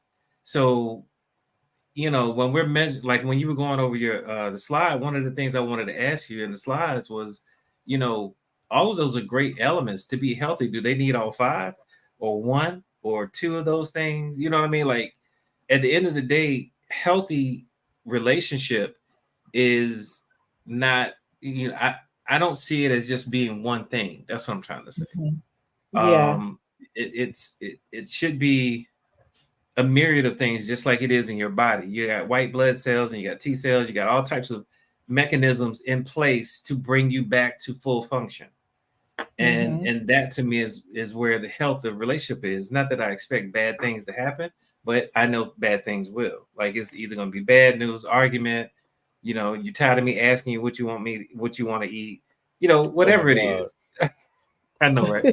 But whatever it is, that's what's going to make it healthy, if we can use that term when we talk about relationships. Because to answer your question, LaDonna, my barometer on what was healthy, or thermometer rather, on what was healthy, was not on a healthy relationship. So I ended up being in relationships I probably shouldn't have been in, but I was in them because they were not as bad as my example.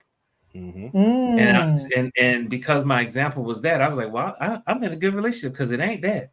In actuality, I'm being emotionally abused. I'm being manipulated. I'm being all these things that I saw and more, but because it wasn't the more, I was in a good relationship. That's that youthful ignorance that we were talking about in the beginning, how you just kind of go through the relationship. So healthy, long answer, Heather, I'm sorry.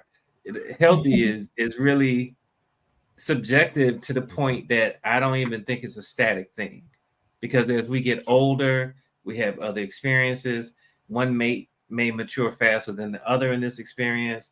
The other mate has to be open to being led. I know women always say they want men to lead, but sometimes y'all mature faster than we do. You know, I said last time we spoke that the Bible references women as wisdom. So how does it look for me to lead in ignorance just because I don't want to talk to you about it? Like, come on, we gotta really own the God and Goddess in us. You dig what I'm saying? And respect that to be able to have the health that we're talking about. That's my answer. Healthy depending on your experience, depending on what you're used to. Well, it's depending on what you're used to. It's depending upon what you have exposed yourself to. Right. Because my version of I liken myself to Frankenstein. I took pieces and parts from different men that were introduced to me, you know, as I was growing up, whether it be coaches, music teachers, images on TV, and I put those things together to decide what kind of man I wanted to be for my family, because I didn't want to be the example that I had. You know what I mean? So I don't know. I mean, it really is two parts. It's what we learn and what we're taught. Right. True. Yeah, I was raised by pimps and drug dealers and hustlers, and so you know how to get at that money. I mean, far as the women advice that I initially got, that was where I got it from. And then when I got older, I was like, this ain't working. You know what I mean? This is just a perpetual cycle of redundancy, and it's ridiculous for real. Like, I gotta grow up, and so I had to adapt that formula for myself. You know what I mean? And find that information, like you said, like the Frankenstein, to snatch from, to try to do better with, like, because this right here ain't it, guy. Right. Okay, so these were the signs of a healthy relationship, right? So to answer your question, Mikkel, do you have to have all of these things for it to be considered a healthy relationship? I would say, like, it's you know, that's something you as the individual need to determine, right? But such things as this, as things that are signs of it not being a healthy relationship, I would say, I'm going to speak for myself, but, you know, of course, you know, everyone has to make their own determination. But yeah, I can't have any of these things present in my relationship for me to feel like it's healthy. Like, for any period of time or at all. Disrespecting my boundaries, emotional, physical harm. We've all had them though. But to say that was a healthy relationship, no, I would not say that. So can I just interject that this is what I would say is the part of the relationship where you're sick. To kind of go back to my example about a healthy person that, you know, they work out all the time, they're in shape, but every now and again they may catch a cold, or maybe they call it COVID, God forbid, but it knocked them on their ass. Like, life happens. And what I see, disrespect, boundaries, you know, lack of personal growth. I'm like, okay, what does that mean exactly? Because, for example, I may like to go to the gym and my wife does not. And I'm getting in shape and she's complaining about how this is hypothetical, just in case she's watching this. You know, and she because she will jump in the chat. She will jump in the chat, right? You know, and she's complaining about her weight, and I'm getting in shape. So the question is that evidence of lack of personal growth? And does that mean I fold my relationship? Or I may go back to get my PhD and she doesn't see any value in it. Is that, you see what I'm saying? I agree with you. I think those things preventing you from that personal growth. You know what I'm saying? Like, that's what I think this is more so not like, is she enthusiastic about, like, are you prevented from growing in this relationship because you were in this relationship? You know, not like, how does someone prevent you from? How does someone prevent you from growing personally? How do they prevent you from doing that's that? what I'm getting at. Yeah, thank you. Okay, well, I can use an example of a relationship that I was in where anything that I did that was excelling me as a person and kind of like helped me to grow, this person had a problem with it and would find problem in it. So that's a lack of support. That's not preventing you. Okay, but it did. Wait. Let me ask this That question. relationship, I'm just saying, in that relationship, I did not have, not only did I not have the support, there could have been like things that were put in place that blocked me from doing the things that I needed to do to personally grow. Let me ask So this this question. happens in relationships. That's all. That's all. It's not. Let me ask this question. So there were things that you wanted to do to grow personally. Did you do those things? Not in that relationship. No, it wasn't until I got out. So you're saying that person physically stopped you from achieving those personal goals. No, I'm not saying that person did anything. I'm saying that relationship was preventing me from the growth that I didn't know this at the time until I got out of that relationship. I was able to grow in these areas that I could not in that relationship. Is basically what that particular bullet is about. I'll say I left a number of relationships because she was hindering my progress. You know what I mean? We wasn't equally yoked. We couldn't shake and bake together, and I always felt like I was dragging her along and trying to get her up to speed. But while I'm trying to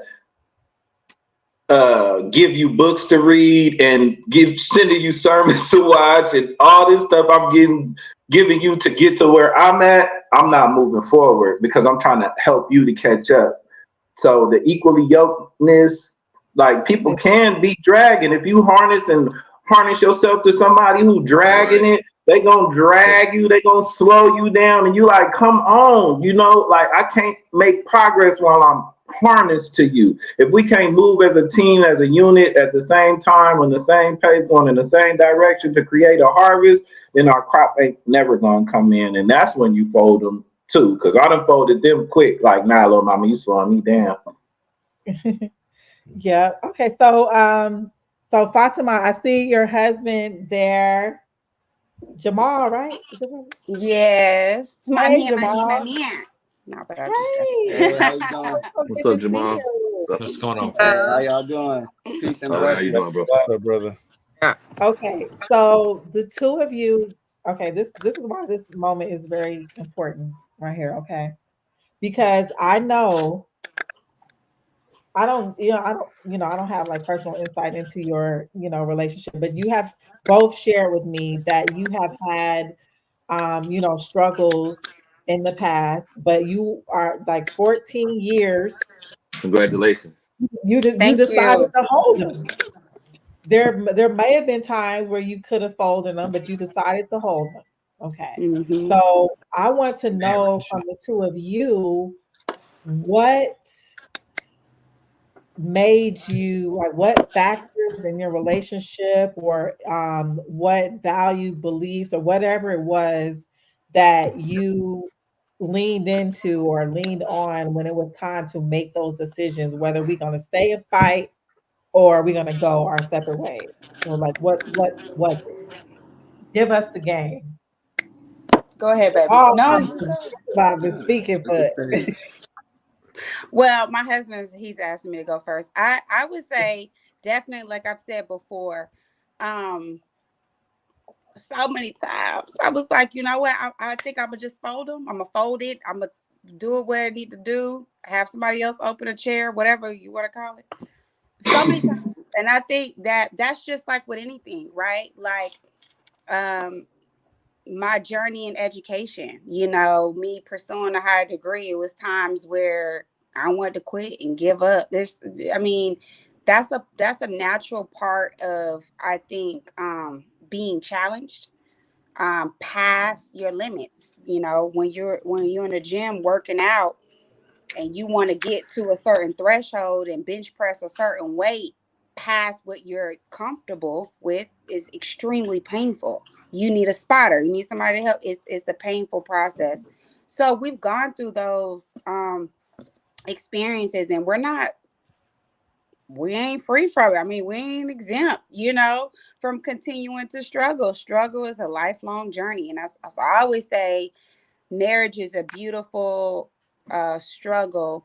But like I said before on this platform, I believe with all my heart and soul that my walk with God really began when I said I do. Prior to that, I can't even really say that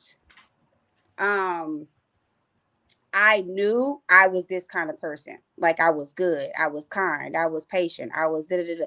I could not truthfully say that with my chest when I had no one to this caliber challenging me consistently to prove that every day to be true. And in certain circumstances, I was found not true, not patient, not kind, not a lot of things that I thought I was. But it's easy to be this, person that we sometimes fictitiously say we are, when you don't care about that person. You know what I'm saying? It's easy to pass the crazy man or the homeless man on the corner yelling all kind of bitches and hoes to you because they crazy. They on drugs. It's like whatever.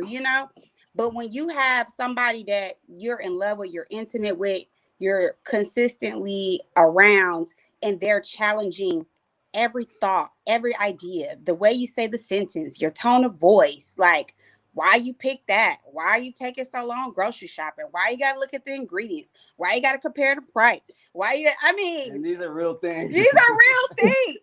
All the time you are being challenged, and it gets to the point where you become comfortable being uncomfortable.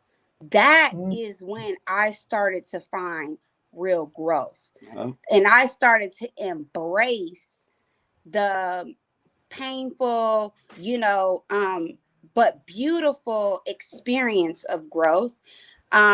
Is when I was comfortable being uncomfortable, and I was okay with being questioned. Oh yeah, honey, I'm reading the ingredients because I just found out monosodium glutamate causes brain cancer, and did it. You know what I mean? Like, I'm okay with that. You know what I'm saying? So that's when I started to grow. I started to flourish. Now I can confidently say I am this kind of woman, and I have a witness bearer. I can confidently say that now. I wasn't able to say that before. Love I want that. to piggyback off of that because in my last relationship, one of the things that I had to come to the realization of was realizing that I was getting something that I didn't realize I was getting Mm. in my relationship, like in getting caught up in nitpicking off of the little things. I'm like, Mm-hmm. oh no, this ain't working. This relationship ain't working because we ain't communicating right.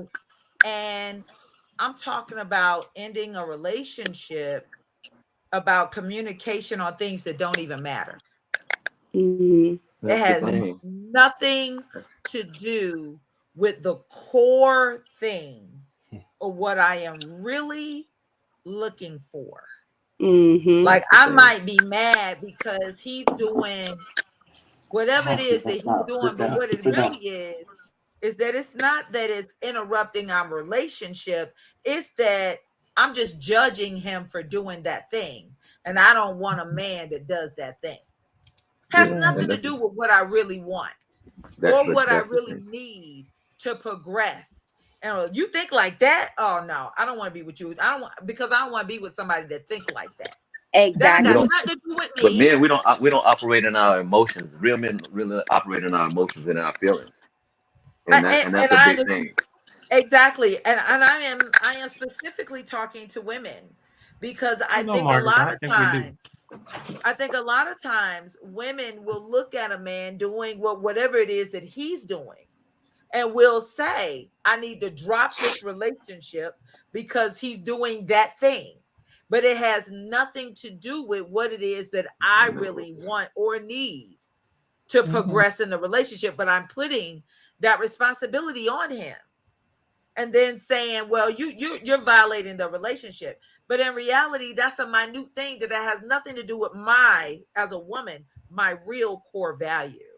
So then and it's really a distraction. It's like you find yourself nitpicking on things in your relationship that your partner is doing, And it's because maybe it's really your career that you want to change, but you displace it and want to change it in your relationship. Or maybe you just want a change in your life in general, but you displace it and you put it on your partner. And now it's, well, why are you doing that? Well, why are you into that? Well, I hate it when you do such and such. That ain't got nothing to do with you. So anyway, to your point, Fatima, I agree with you. Okay, need so to hear we got to Brother hear from the Jamal. brother Jamal. We got to hear from the brother. Sure. we have heard her side of the story. My bad. All right. First of all, peace and blessings to everyone here. Assalamu alaikum. What's up? My name is Brother Jamal Muhammad. Married to Sister Fatima Muhammad, my beautiful wife. And I'm just humbled, just being on this podcast, right? Mm-hmm. This podcast with you all, and I'm definitely listening and I'm learning. Everyone has a good point of view, a good perspective, and it's just good to pick up from other people's viewpoints of things. That's the beauty of dialogue, and it goes hand in hand with relationships. Like we were talking about a healthy dialogue is goes into a healthy relationship. And while we were talking about it, I actually looked up the word healthy, and it it's synonymous with like flourishing, something that's beneficial, prosperous. Mm-hmm. So that's what you would consider healthy. Now, juxtapose that to a relationship. Is it prosperous? Is it flourishing? Mm-hmm. Is it, without disease, dis-ease, Mm-hmm. So yeah. was saying, am I supposed to be answering the question? I'm sorry. Yeah, you answered that question that she asked. Okay, yeah. Well, about holding and folding and why. I was going to say, we need to know, why did you hold them, Brother Jamal? Well, how? Why? Yeah, the first thing is, you got to like the person. I mean, you can love a person, but you got to really like that person. You got to be your ride or die.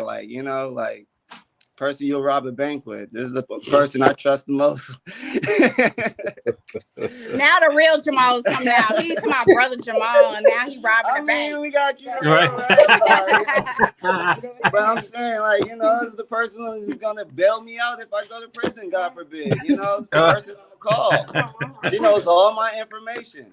If I go to the hospital, this is the person I trust that, to talk to the doctors and make sure I'm well. Mm-hmm. So, me knowing that, I'm very self-aware. I don't not to brag or anything, but I kind of know my limitations, my, what I'll do and what I won't do. Mm-hmm. So I was measuring all of that with her, and, I just came to a conclusion, yeah, this is it. I really like this person. She's very respectable. I mean, she's very, very respectful. Comes from a good family. Everything just lined up. Mm-hmm. Maybe not circumstantial, but we worked through that. Did you ever want to fold me? Plenty of times, yeah. So why you? No.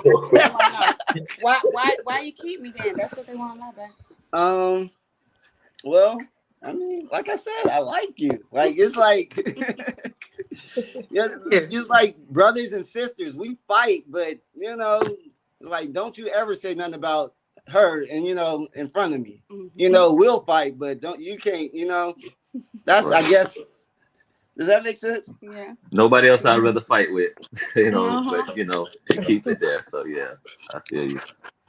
Yeah, I mean. Bless. So yeah, she works the fight. Really She works the fight. Brother Jamal, so some of the things I know you came in late, but I did a little presentation of these are some signs that this is a healthy relationship, and some of the things that were on there, the brothers were asking, or I think Mikkel asked, like, is it important to have all of them, or does it depend on the relationship? But it was things like, mutual respect, uh, shared common goals, consistent support and understanding, fulfillment of your personal goals, things like that. Were any of those like factors in your deciding to hold on even in the times you were ready to fold, or were there some other things that that you looked at like, okay, this is where I'm supposed to be? Well, the thing with Fatima, and this is like one of her best qualities, is she's so humble. So when you're as humble as a person like she is, she looks at the bigger picture. So she'll, like, if she sees I'm angry, she'll withhold, herself, because she knows I'm angry and she don't want to exacerbate the situation. So things like that I consider, and I don't try to take advantage of, because I don't want to take advantage of, her good qualities like that. So it's very, she's always willing to work on things, So that's the thing. We may not have everything on that list, but we were willing to work at it if it did come across us, like, okay, blah blah blah. Okay, we need to work on this. You agree with that? Well, I don't agree with this part. Okay, what don't you agree with then? And so we just kind of, and it can't get heated. It might be a day or two. We might argue, but we hash it out. Correct. We don't quit on each other. We keep it going. And then, I mean, keep it real with y'all. It got toxic. We swam in it for a while. But we raised back up because we're really kind of God-centered. So God is always like in the centerpiece of everything we do. Even we're as imperfect as we are, we always say, okay, what does the Lord say? We go to the Bible, we go to the Quran, we go to, certain pastors, certain ministers, people who know marriage better than us. And even like with our values, we believe that in Islam, marriage is one half of our faith. So I'm only considered half of a Muslim if I'm not married. Wow. We take it a little, so it's a little more that goes into it that,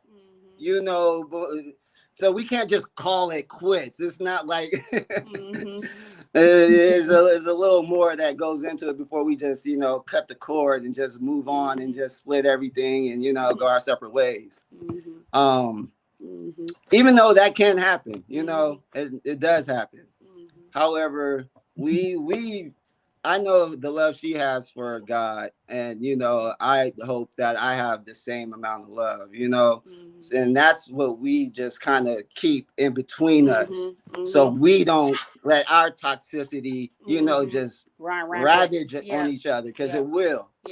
That's right. That's right. So it really is God. As simple as that. That's very true. That's very Love true. it. Love it. No matter what God you believe in, if it's do unto others as you would want to be done unto you, then that's the religion. Yep, that's right. Yep. If I may, I do want to give an example, a tangible example of what my husband is talking about when the times where he felt I guess like unsupported, and that was one of the qualities of being in a healthy relationship. Now, I never considered myself being a dismissive or like unsupportive wife ever. Like, I feel like I've been his like number one cheerleader, period. But how I feel doesn't matter if it's not received that way, right? And I think that's where the humility comes in at, is like, well, how could I better express my support to you if the whole goal is for you to feel supported? It's not enough for me to say, I think I support you, if you're not receiving it as support, right? It's like it's contradicting, it's counterintuitive, it just doesn't make sense. And so that's what was happening, right? So he and I think a little bit differently when it comes to like goals and plans and this and that. I've always been very goal oriented, very independent in that aspect. And so my husband would come with an idea to do something, and I'm like, okay, cool, that's a great idea. Did you do blah blah blah blah blah blah blah? I'll run down the list of things because I've done my research on the idea, and I'm like, did you do X, Y, and Z? To him, and maybe to men, it sounds like, well, by me asking those questions instead of just kind of allowing him to relish in the moment of like dreaming, I guess, if you want to call it. Men, I think, like to dream, and I think sometimes us as women, we automatically go to the first set of problems we got to solve in order to accomplish that dream. And what ends up happening is it blows their high. It's like, you just blew the candle out. I didn't know I was doing that. So when he was presenting ideas to me about, doing certain ventures, that's what I would do, because that's how I think. When I have a goal or idea to do something, the first thing I think about is the first problem I need to solve. And his mind is more like, oh, what we can do, and what, like, just kind of sitting in that moment for a bit, like how great that would be. I don't sit there. I'm like, well, what we got to do, And so he communicated to me. He was like, babe, like, it feels like first he got an attitude. Let me say that. Then I had to say, well, what's wrong? What happened? And then it came out that the way I was just coming out the gate with all these questions about did you do, it felt like I was just shooting his dream, just smacking his ball out of his hand, Uninspired. He felt uninspired. He felt like I was just basically just shitting on his hopes and dreams. Okay. And I'm like, what? You are retarded. You can't think. Like, what? How you gonna accomplish a dream without goals? So this is what I dealt with, fellas. This is what was happening, right? This is what I'm saying. I'm like, what kind of person has a problem with somebody saying, hey, let me help you problem solve? How am I shooting your dreams out? This is a very real example of how miscommunication that's unintentional, right? It completely does not speak to our intentions at all towards each other, but this is what's happening. So eventually what ended up happening is I had to, because in this equation, it was not about me. I'm not the one that's feeling unsupported. He is. So now it's time for me to humble myself and look at my delivery and my expression of my intentions and my motive, and see how I could, modify it to suit how, like how he wants to receive it, how receptive he is to what I'm saying. It's nothing wrong with me saying, okay, let me relish in a minute, a day or two, or let me hit him with one task at a time, not just 20 bullet points. You know what I mean?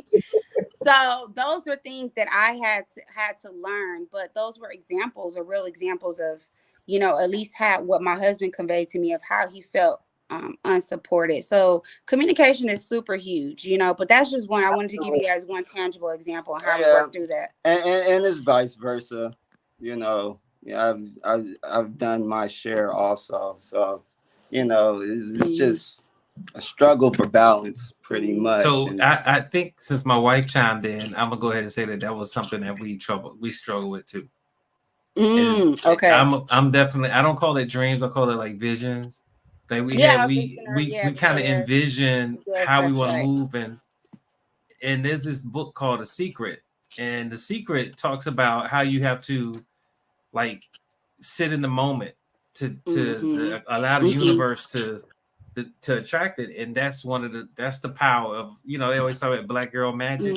To me, that's the black man's magic. Like we can sit in what we want, and through that we attract what we want to accomplish, and that kind of orders our steps. Like, it's not that we don't want the solution talk, it's just a time and a place for it. Correct. Like right now I'm putting the ingredients in the soup. I don't need to know if it's salty yet because I ain't added the salt yet. And that's kind of one of it's interesting because I it's not that I think any other couple have gone through that. I've seen it, but it's interesting. Here you are on the other side of the country, same dynamic, regardless. We black folks, man. It's amazing. That's amazing. Yes. Question: do any of the other guys have had issues expressing how Fatima's husband was like, hey, when you said such and such, you made me feel like this.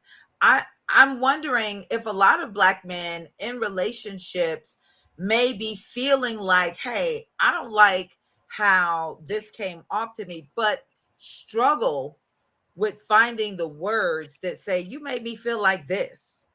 Like, Yes. have you had examples of what that feels like so that you can tell your woman? Or do you struggle with that? Like, you feel it, but you don't have the words.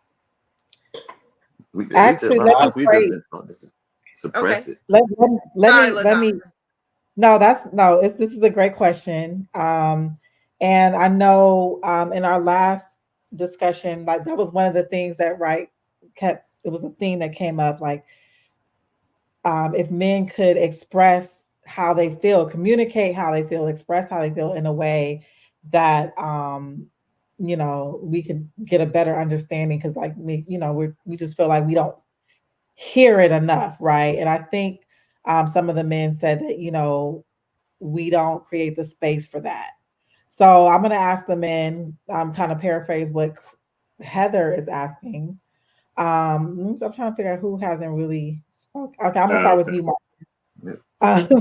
So have you, in your past relationships, felt like you had the opportunity to really express your feelings, your emotions in a way, in a safe environment, that it could actually be heard in a way like Fatima expressed that she heard, what Brother Jamal expressed, that, her like crushing his dreams in a way.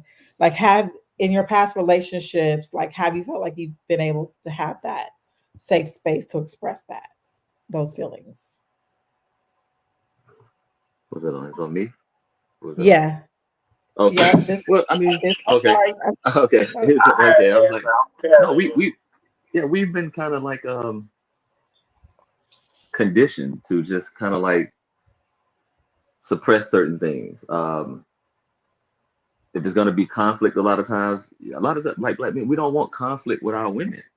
We just don't. So a lot of times we keep a lot of things internal just to save the problem, or things escalating and things and that sort, especially about the woman that you love and you care for, So we do suppress a lot of our things, a lot of stuff we don't talk about, because we were brought up that way, that a lot of things you just don't talk about. You keep it pushing, you keep it moving, you feel a certain type of way, but okay, and a lot of times we're still just try to make things right. That's just, to solve the problem. Like one of my books I read is Men Are From Mars, Women Are From Venus. It's still a great book, and I read it at least once a year just to go back. And like men, like when we have problems, we, like the book says, we go in our cave. We'll actually try to figure this thing out before we ask anyone. Before I go to my homeboy, before I go to my lady, I'm gonna sit down and really think about certain things before I put it out there to anyone else. And if I need help, we don't have a problem with asking for help. It's just the fact that our process is totally different than a lot of other people's.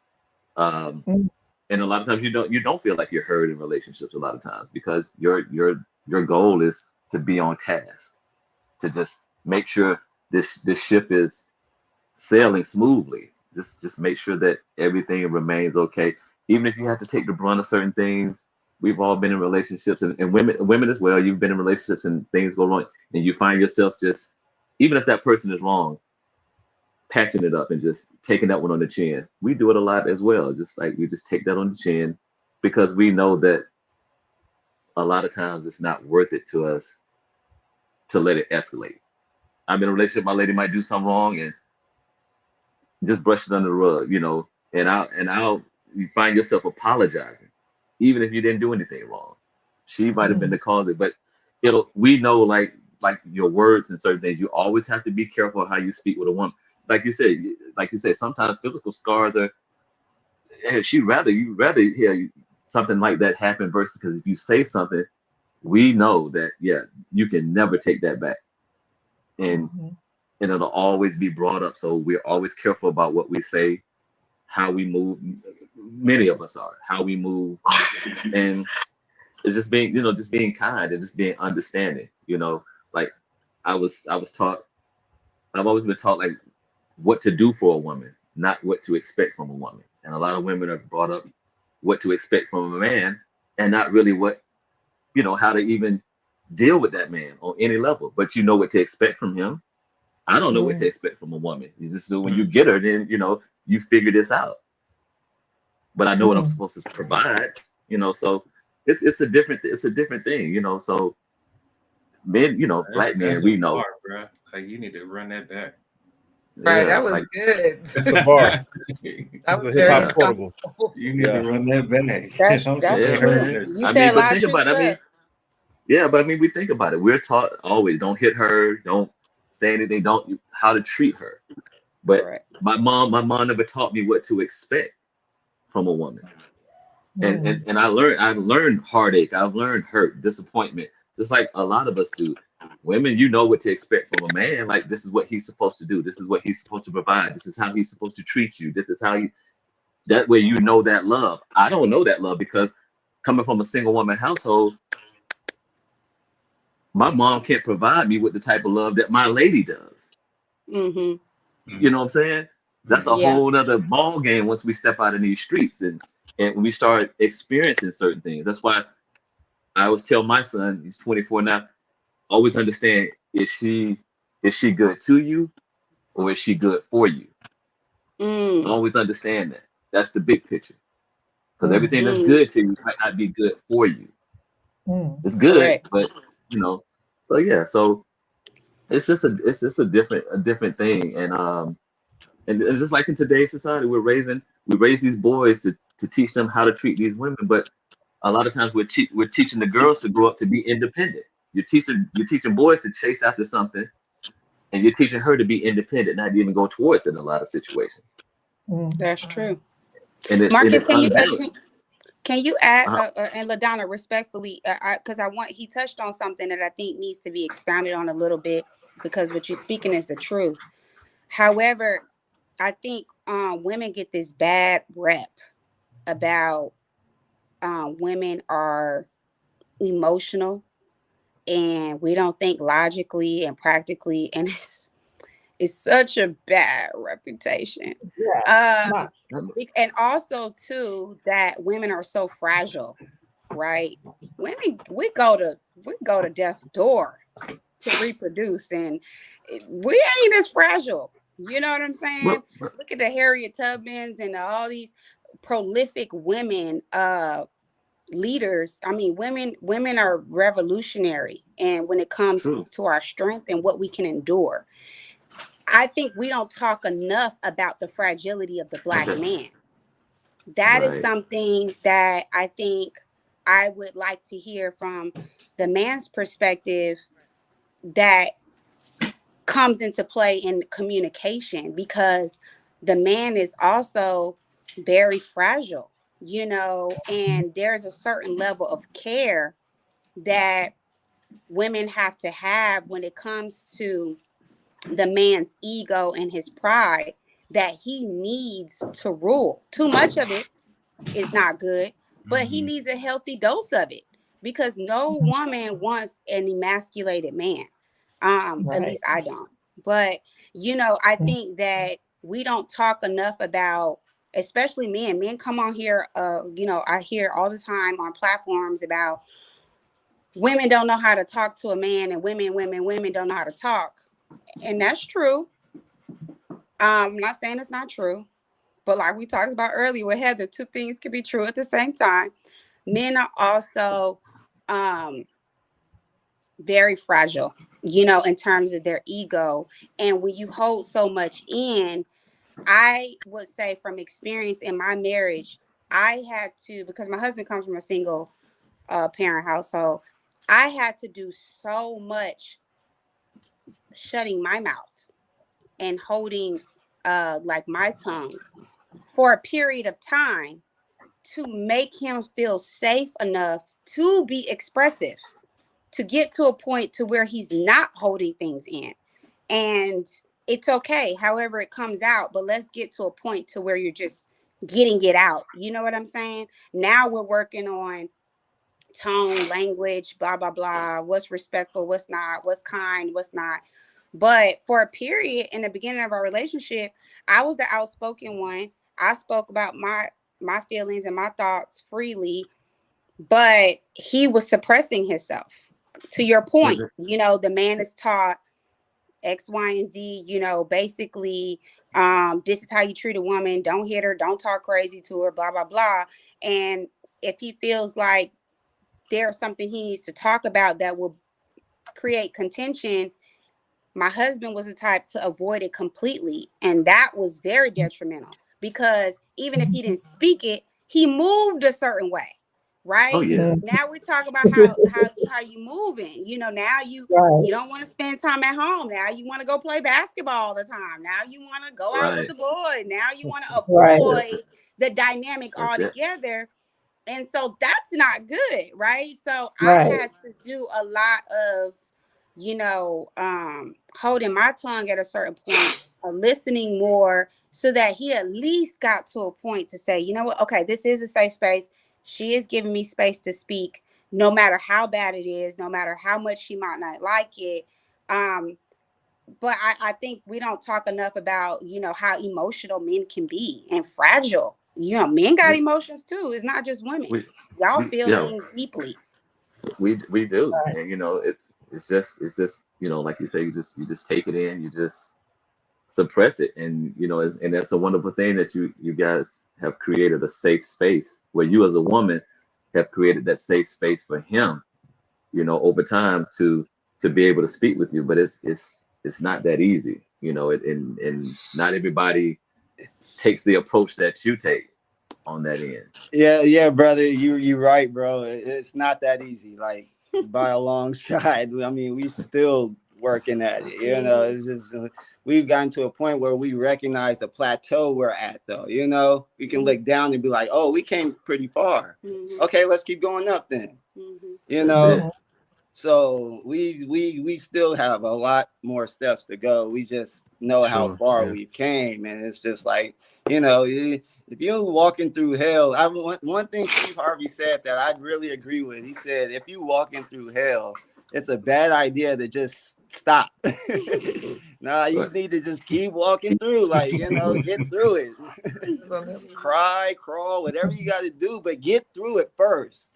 You know, that's true. So I mean, so that's the kind of like attitude we take on, and you know, it's really not having everything there at once. It's about the willingness to work at these things. You know, desire feeds the will. You know, and that desire is comes from out of attraction.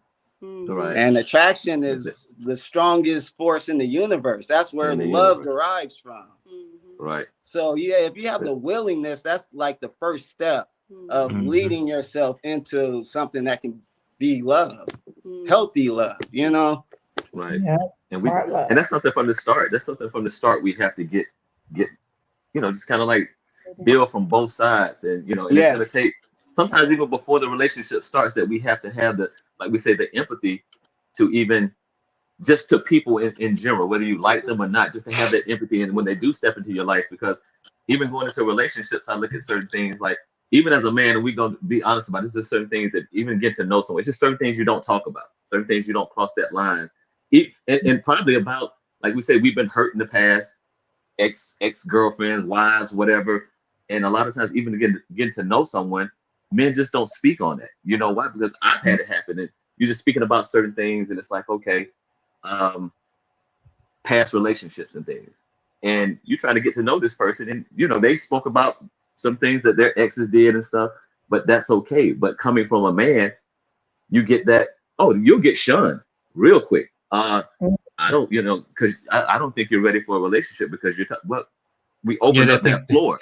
They'll think you're still in love. You're not ready. Right, you're not ready to be in a relationship. But you just told me all this stuff about your ex. Right? How can you tell me that?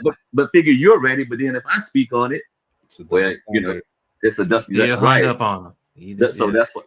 Right, and it's like it's really not that. I thought we were just talking about certain things that we've been through.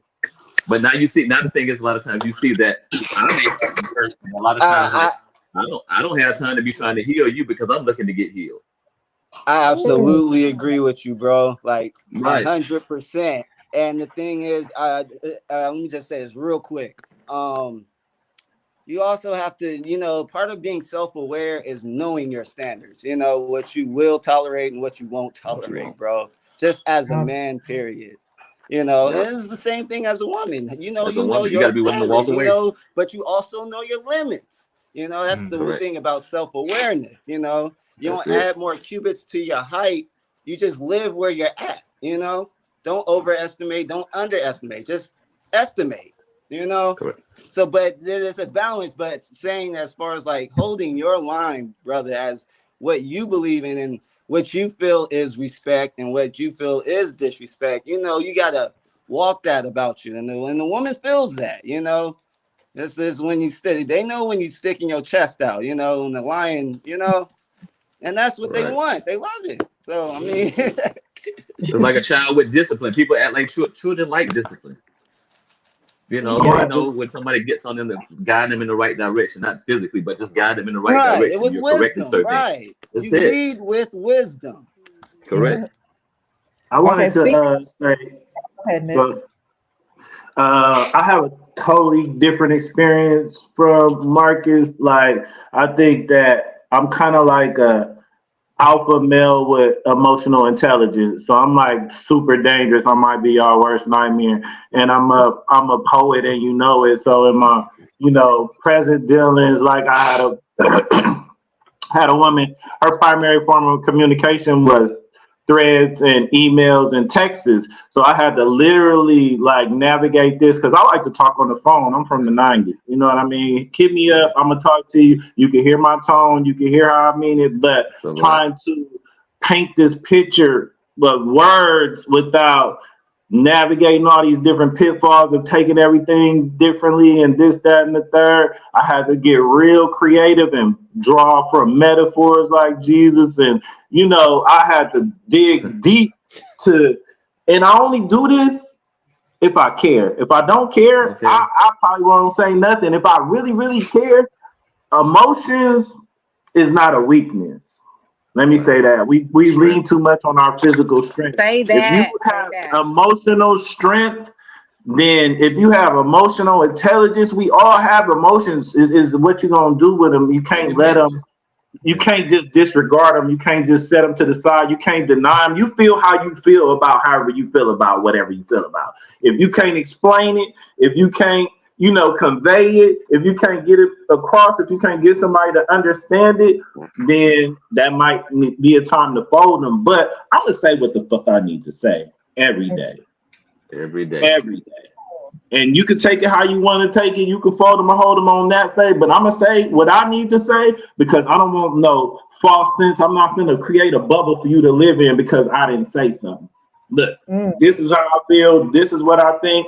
We could start from this starting point, and if it ain't that, then it ain't even no need to discuss it. What is I'm sticking around for? Because you're not even willing to hear what I say and hear what I think and see how I feel about it and start from a realistic place of discussion.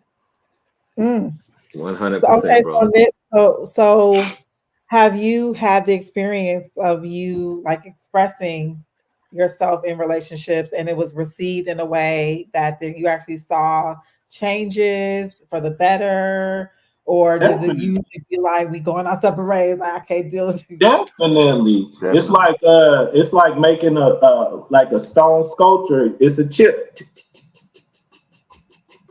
You know what I mean? Chipping away at it, and if the person is receptive, I'm willing to sit there and chip away at it. They might not have the capacity to see the whole statue that I'm building, but if you willing to let me chip away at it, and you willing to chip away at me too, because it ain't never just one-sided, because we both need to be chipping away at each other at the same time. Chip, you know. And if y'all willing to sit there long enough to chip away all that stuff and create that sculpture, then yeah. But if you're not, like, oh no, I'm gonna stay stone, I'm not gonna take no shape, I'm not gonna take no form, then we ain't finna make that sculpture. Yeah, I mean, I would say this. Like, I don't want people that's listening to have the conception that this is something that is consistent. Like there are days where I feel like I have a safe space, and then there are days that I don't feel like I have a safe space. But to Nip's point, I don't give a damn. I'm gonna say what I need to say. But that was something that was something that had to develop, because to Fatima's point, I used to be that fragile male because I only had one emotional identity. And because I didn't understand disappointment, because I didn't understand, anxiousness as a component of emotion, I understood the stuff that society supports for us to understand, but and I had to develop other layers. It's kind of like, plate glass. Like if one piece of plate glass is strong, but it can break. But if you put like 2, 3, 4 layers of plate glass, ain't nothing going through that. And each of those layers are an emotion or an understanding. Women are supported in developing emotions. And we are developed to be strong and aggressive. And so all the emotions that society allows us to have without some type of consequence are the only ones that we tend to mature. Like that's why we can go, slap box and not actually get into a real fight, because we understand there's levels to that shit, right? But other people are like, oh, y'all are so aggressive and violent. And it's like, oh, we just playing. But that's what, that's just my visualization to help people understand how society allows men to develop. When you look at, nurturing, holding, when people are grieving, understand how to help people grieve, that's a whole nother level of emotions that us men, we're not really invited into. You know what I mean? It's like, when they had the repast, we ain't back there cooking the chicken and making sure everybody get a piece of cake. We should be, though. You know what I mean? Like, why is that distinctly the women? We need to learn how to nurture grief and how important grief is, because that's something that we will all go through. There's no escaping it.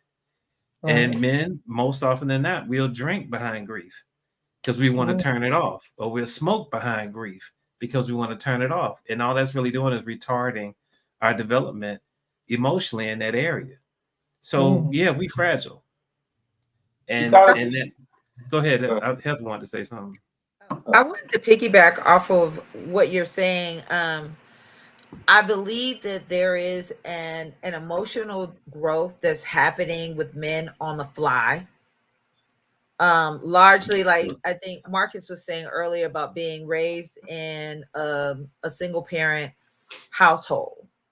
So what I'm wondering is, going back to the topic of knowing when to hold them in regards to the emotional growth, being raised in a single parent household, how does that affect how long you hold on to your mate? And I guess coming from a male perspective, if you were raised in a single mother household, because that's where we get our understanding, as they say, from birth, how we understand loving relationships.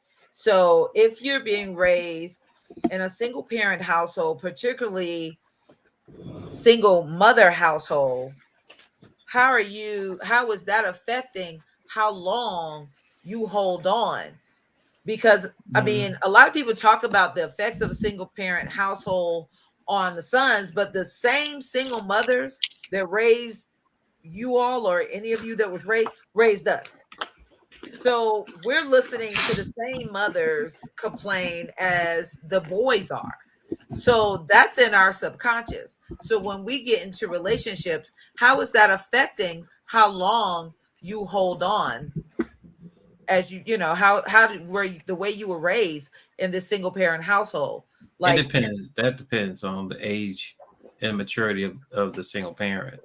Yeah. You know, like one of the things that gets perpetuated through generations are like problematic thinking, like where you generalize topics or you overstate evidence or you like jump into conclusions, overgeneralizations. I think I said that. I'm trying to think of the other ones.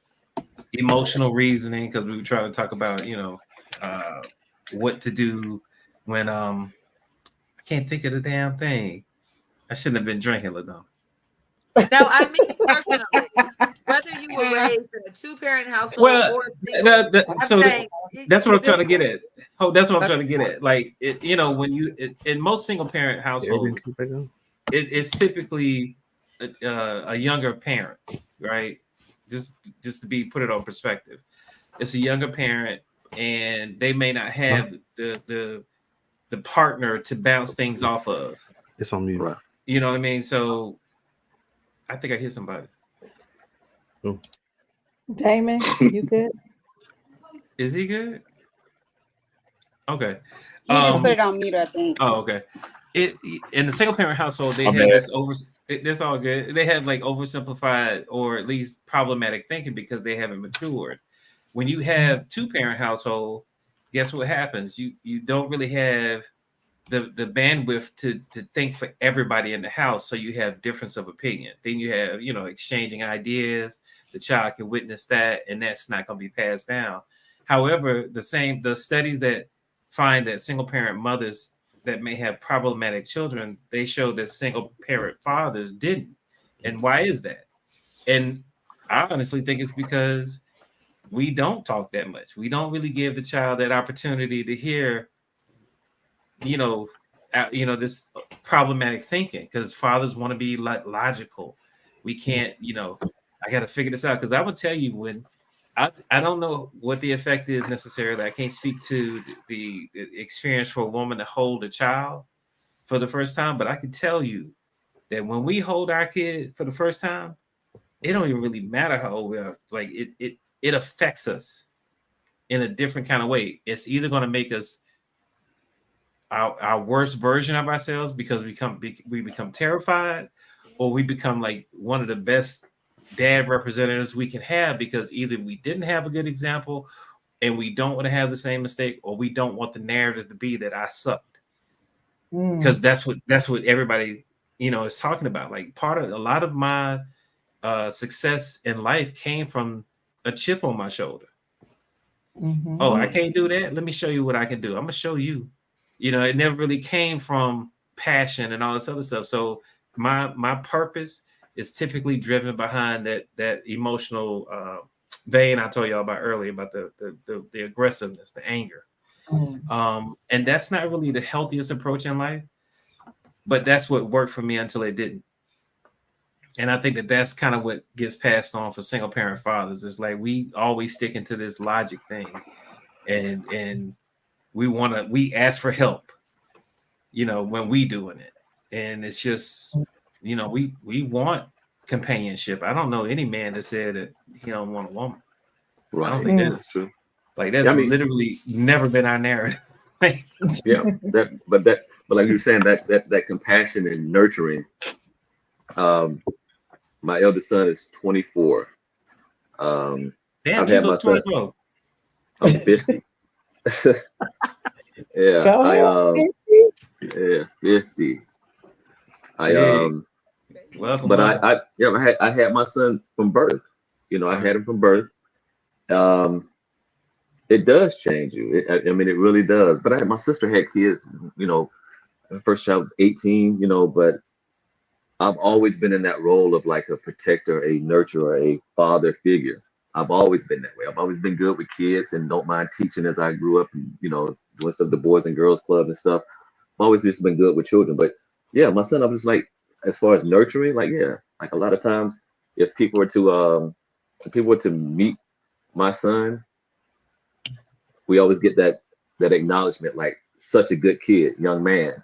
My son's been fighting since he was 8 years old. I started training him to fight since he's been 8. I train other fighters and things, but my son's never been in a fight in school, in the streets, anyway. He's always fought in the ring. But just his demeanor, you teach them.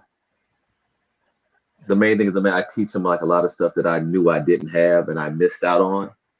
And that was my purpose. Like we said, we drive off of purpose. I have a purpose with him. I had a plan with him. And everything, my kids are in crazy range, 24, and I got a 5-year-old. Both of them were meant. Start it over. Yes. Because, you know why? Because I gave my son, my eldest son, he had all of me. All of me. Yeah. My youngest one gets all of me. My other, he's still, he can come back, but he's grown. My son graduated. I'm going down Tuesday. I fly out Tuesday. He graduated with his master's. So the 6 straight years of school, 6 straight years. Right. He made his thank you. He made his pro debut as a boxer April 6th.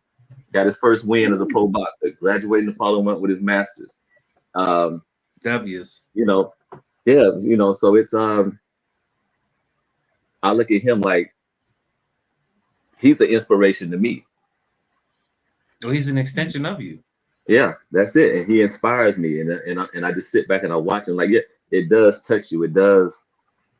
It makes you grow. It makes you. Yeah, changes you.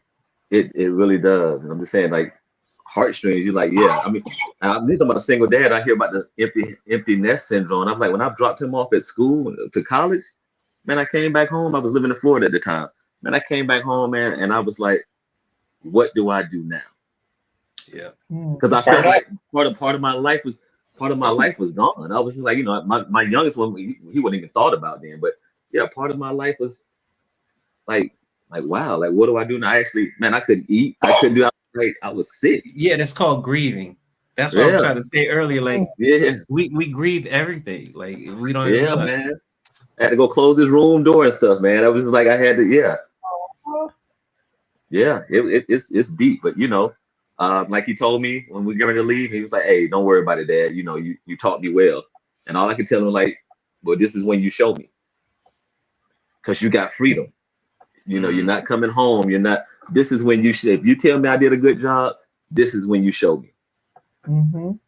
By how you move, how you act, everything that you do. So, that grieving, you're right, but that grieving, it comes in different forms, different wavelengths, and it lasts depending on how long it lasts and things. But yeah, it's tough. Okay.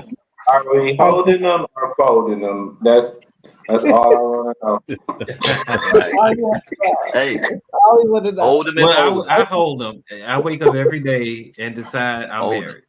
Like it's. Well, hey, you literally wake up because hold them if they were folding. Fold them if they were folding. We're folding. I don't know. I think it's like I mentioned before when we were kind of building up to the show. I don't know. What I found is people fold in the heat of the moment. Mm-hmm. Like it's very rare that people are sitting down and Excel spreadsheet having a conversation about it. And it's not that it can't happen that way. Mm-hmm. People can sit down and be like, "Hey, this ain't working. It's not working for me either." Blah blah blah blah. It can happen that way, but more often than not, it's not based on do our values match. It's typically based on some catastrophic event. It could be the argument. You call me out my name. You know what I'm saying? Like it could be something little that escalates. Well, the little typically is tied to something. Yeah, something bigger. Like and it hasn't been discussed. Right. And we were talking about like honesty and truth earlier. One of the things that I've learned, I can't remember where I read it, but it was we lie to ourselves twice a day. Yeah. And you don't really decide oh, I'm a lot of myself right now. But it's the moment where you kind of like, why the fuck am I here? It And then sounds you like come it's a lot of folding in the holding. well, it's a lot of internal folds. You're negotiating with yourself. You're negotiating with yourself. Yeah, you're because- negotiating. Be a partner. Well, the thing is, before you talk to your partner, the way you walk in life will be impacted. Because I'm assuming we're talking about like committed couples living together, intertwined. Because when you're in your own spot, all you gotta do is just not answer the phone no more. And that's the end of it. But when you're in these, when she down the hall, it's a different conversation. It's a different conversation, and that's what I'm saying. Like when you measure, and I'm gonna tell you honestly, just from where I sit and what I hear about what's happening in the streets, I have zero interest in being single. Like zero, none, ever. To death do me part, God please. Because the stuff I hear, I couldn't. I don't know what to say. But the point rough is, out here, bro. You wake up every day. You wake up every day, and you're like, I'm married. I'm in a relationship, and that's kind of what drives the hold or fold. If you want to be honest, because it's like, at the end of the day, I know this person. I love this person. She pissed me off. He pissed me off. I'll get over it. Because all anger is just an alarm system telling you that something pissed you off. You need to go figure out what it is and why it is. What is this meaning behind why you're upset? And if you can walk through those uncomfortable periods in your mind, you'll be fine. The relationship will hold. That's what I meant by, healthy relationship means that even when you get sick, you'll come back to strength. Yep.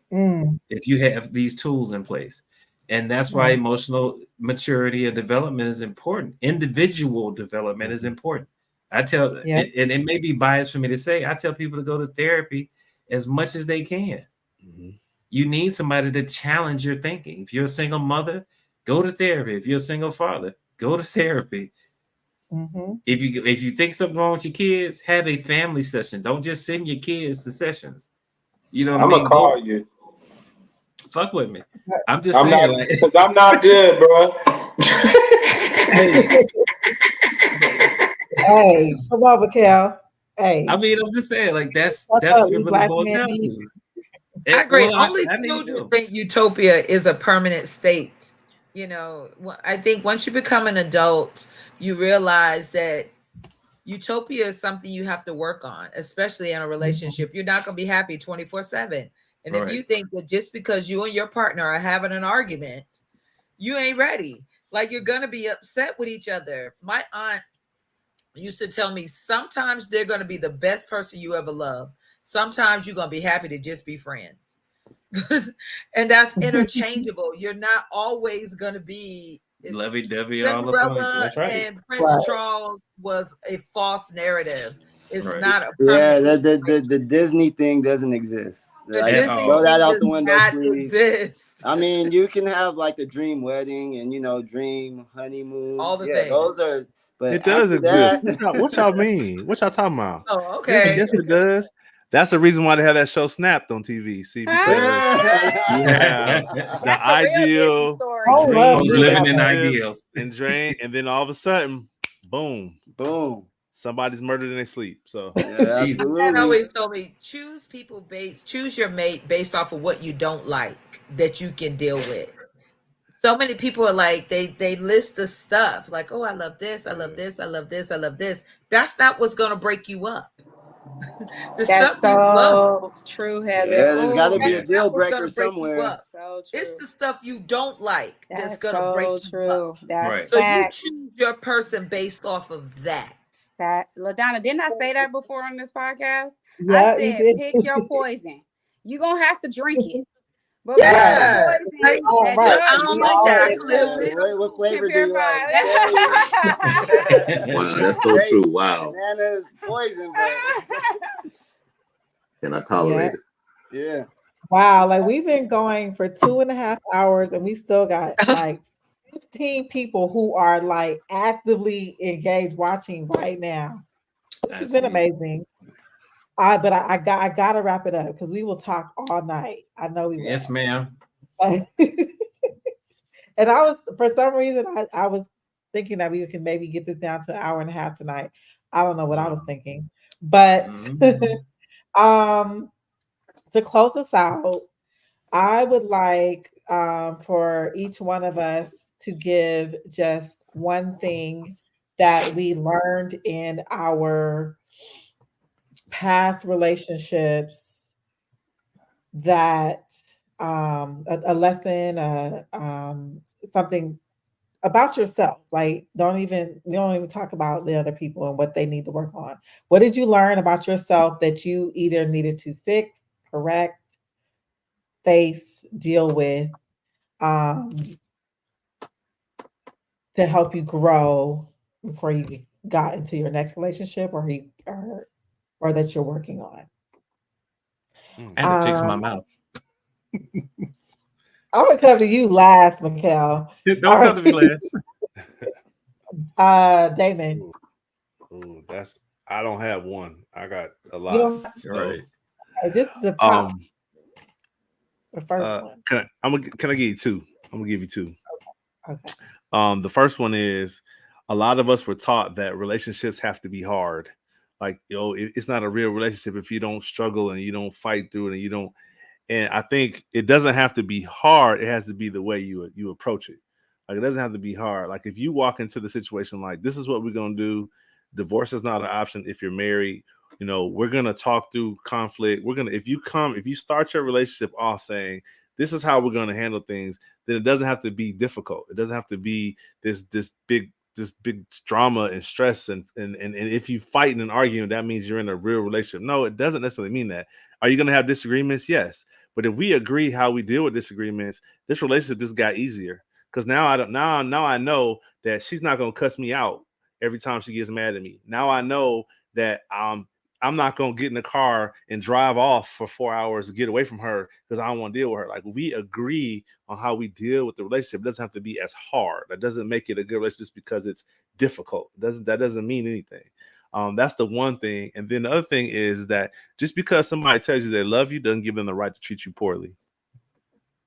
Just because somebody says, "Oh, I love you," doesn't mean that they get the right to treat you poorly and the right to have access to you and the right to have access to your resources. That's not enough. They have to say they love you, show they love you, act they love you, breathe they love you. They have to actually love you. Just telling me that you love me and enough to give you the opportunity to treat me poorly or to have access to me or my resources. So those are just two. I got 15, but those are just two. Okay. Thank you for those two. Nick. What I learned is that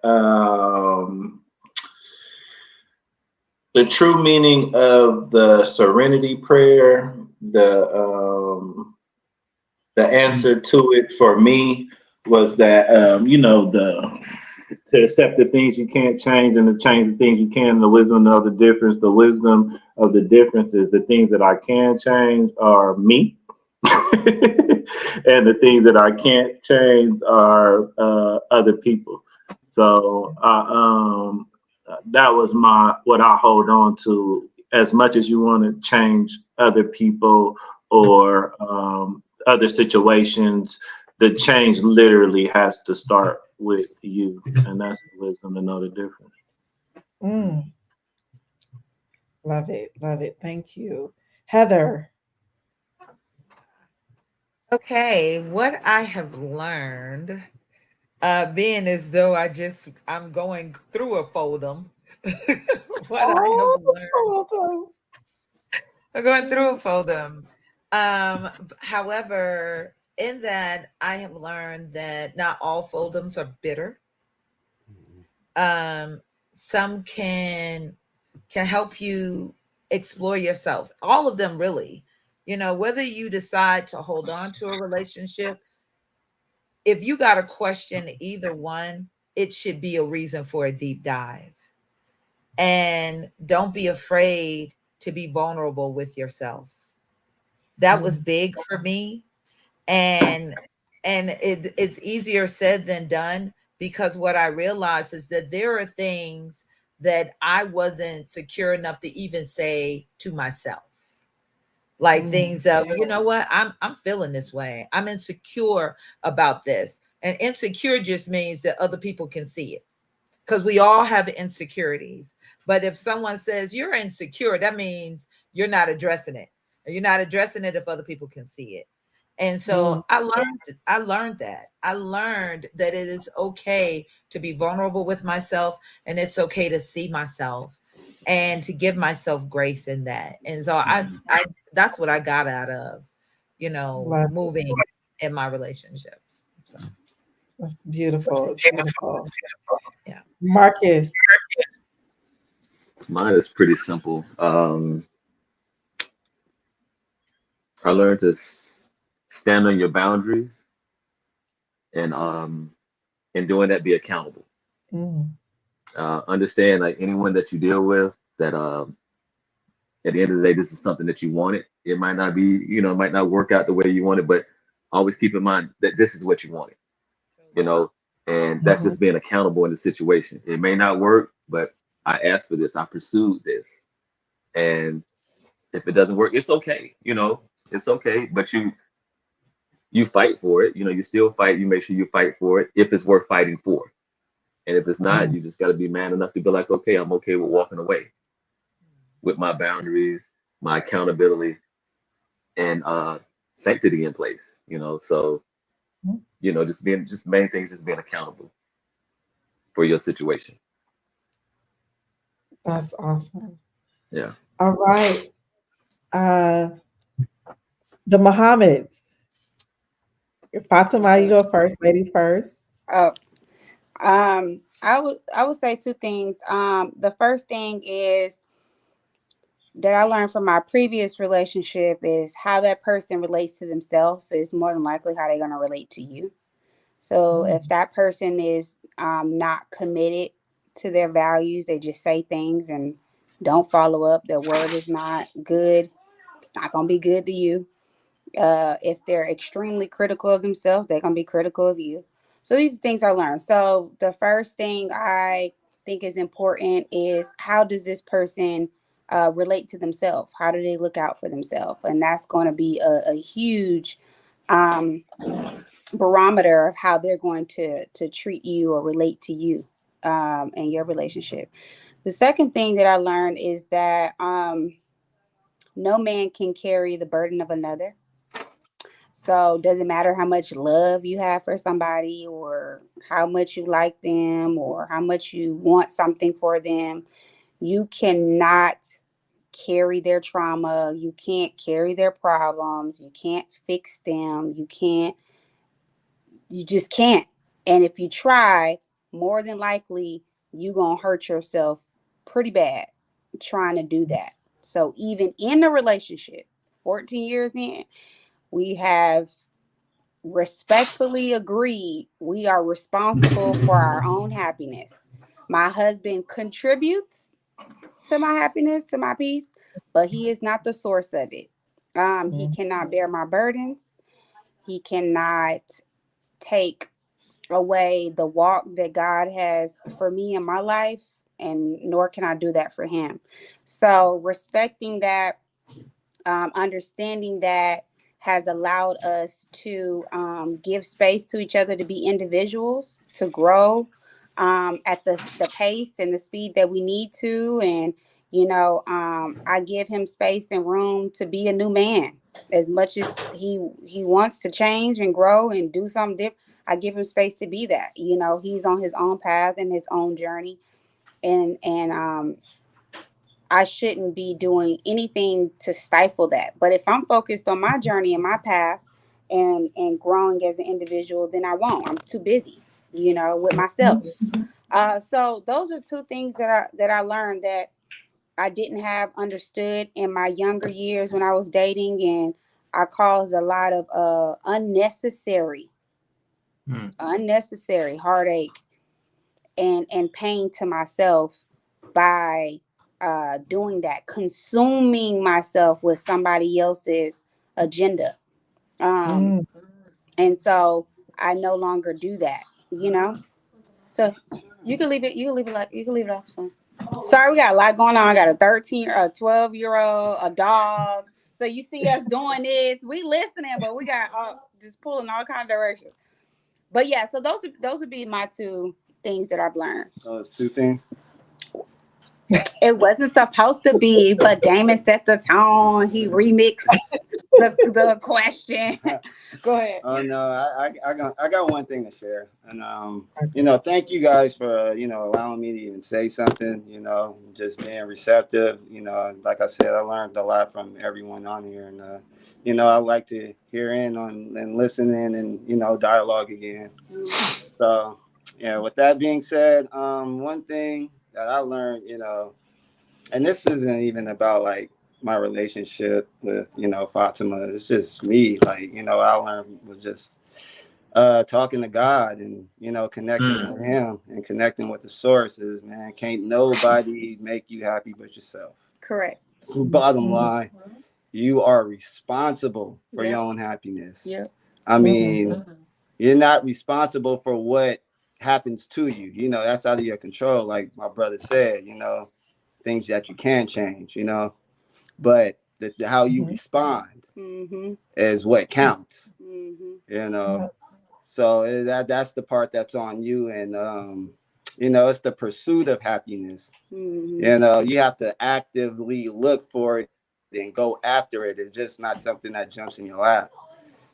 Find something that you enjoy. Find something that's going to challenge you. Go skydiving, join a book club. Something. And just be active, live life. And all these other things will be added to you. The people that's supposed to be in your life will come to you. Opportunities, just all sorts of things. When you're just out there actively living life, because that's all business is. Busyness is the activity of life itself. All creatures have business or are busy, and they're doing what God intended them to do. So that's the same thing with me. I just want to live in my purpose and do what God intends for me and just find my place in this earth, and just keep raising my family right, and that's it. But yeah, peace and love, everybody. Thank you again. Thank you so much. Mikkel. Yeah. Well, first and foremost, Heather, I'm sorry to hear what you're going through. And it's tough, and definitely want to kind of support you in that. I think one of the things I had to learn was to stop thinking in ideals. And it's a very young concept, right? We were talking about earlier, kids have to be in a euphoric state, think things have to be all good. Well, that's my measure of maturity when it came to ideals. Like, ideally this is what, and whenever she didn't match that ideal, my mouth would come into play. And, arguably I would say if I had to convict myself of anything, I was emotionally abusive. You know what I mean? Even though I stand on business, I never put my hands on a woman, but I say some fly shit to her though. You know what I mean? And that was the part that was kind of fucked up about it, because you say you love somebody, but you'll say whatever and stand on ideals as like your moral fortitude. Like, you can't question what I said about you, because here's the picture of what I said I wanted. Either you match it. Like, I was an asshole straight up. And it took me going to therapy to see that. So I think what I learned is that you always have to have an objective observer in your life. You always tell people to be out your, be in my business and stuff like that. That's a going out of business strategy. I think it's very important for you to have people around you that question your thinking. I ended up having a very diverse circle of friends, and I had something to kind of measure against. So those are the two things I learned, is like, you cannot think in ideals, and be careful with what you say or how you speak to people, because I was able to cuss people out without using cuss words. Amen. And that's that's unfortunate that I would use a gift that I had in such a way to hurt people that I claimed that I love. So, but that was me coming from what I was coming from, and what I learned could be worse than it. You know what I'm saying? So it's not an excuse, but those are the things that I had to kind of grow up in and grow out of. Powerful. Like, oh my gosh, like every single one of you, like took something that I was like, oh, that's what dang, that was my, okay, I gotta think something different. Ooh, that was my, damn, I should have went first. You gonna make me go last? That's why I was like, yo, I say nothing. You ain't right. We had to hold you down for the bottle with the straw in it. You feel me? Right, I know. Okay. All right. So for me, so a personal lesson that I learned, and like that I'm learning, oh my God, is that for me, I think at some point in my life, like I felt like it was my badge of honor to like suffer and like put everyone else's happiness and joy and what everyone else needed above my own. I just thought that was like just being a good human being. Like that's what, I'm gonna heal the world. Who cares? Like if whatever I have to endure, that's what I'm supposed to do because that's my purpose. So I think that what I've learned is that it's okay for me to focus on myself at times, to focus on my own happiness, my own growth, my own journey, because all the gifts that God has given me and like the heart that he's given me and just like the mind, the body, like who I am is enough. Like the purpose that he has for me, like me just being me, who I am, like it's a light to those around me, like period, without me having to feel like I have to like take on like all this weight, like just me being me and making sure I'm in the best mental health, physically, just being me, like even like for my kids, like everything that I do for them, like none of that is like can compare to me like showing up like a whole happy, healthy person for them. Like that's like priceless. And so I thought I had to be busy doing things. I need to be doing this for this person, I need to be doing that for that person, and neglecting myself. And but like learning that like I could just like be me and focus on me and make sure that I show up as LaDonna is supposed to in whoever's lives that like God puts me in front of. Like just show up as me. That's enough. So that's something that I'm learning. Still not all the way comfortable with it, but still learning. But I just want to thank all of you. This was a great conversation. All of them, like I feel like the way that you all share your perspectives, your experiences, your stories, like you just have no idea how many people you affect. And it's like this has just been amazing. Like I never even knew that like we could have like this type of platform with like all these different personalities and people at different stages of relationships, married, single, dating, breakup, like all of this. Like we have so much value to add to these conversations no matter where we are. And then we all learn. Like I always go back and watch these lives again, and then like I learn something else about myself. Just in general, like I learn. So this is like, that's why I keep telling y'all, this is free game.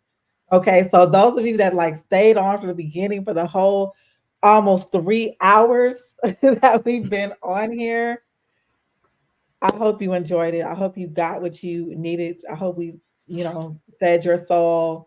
And till the next time. So all of my panelists, please stay on. We're going to go to the back room really quick. But thank you everyone for joining.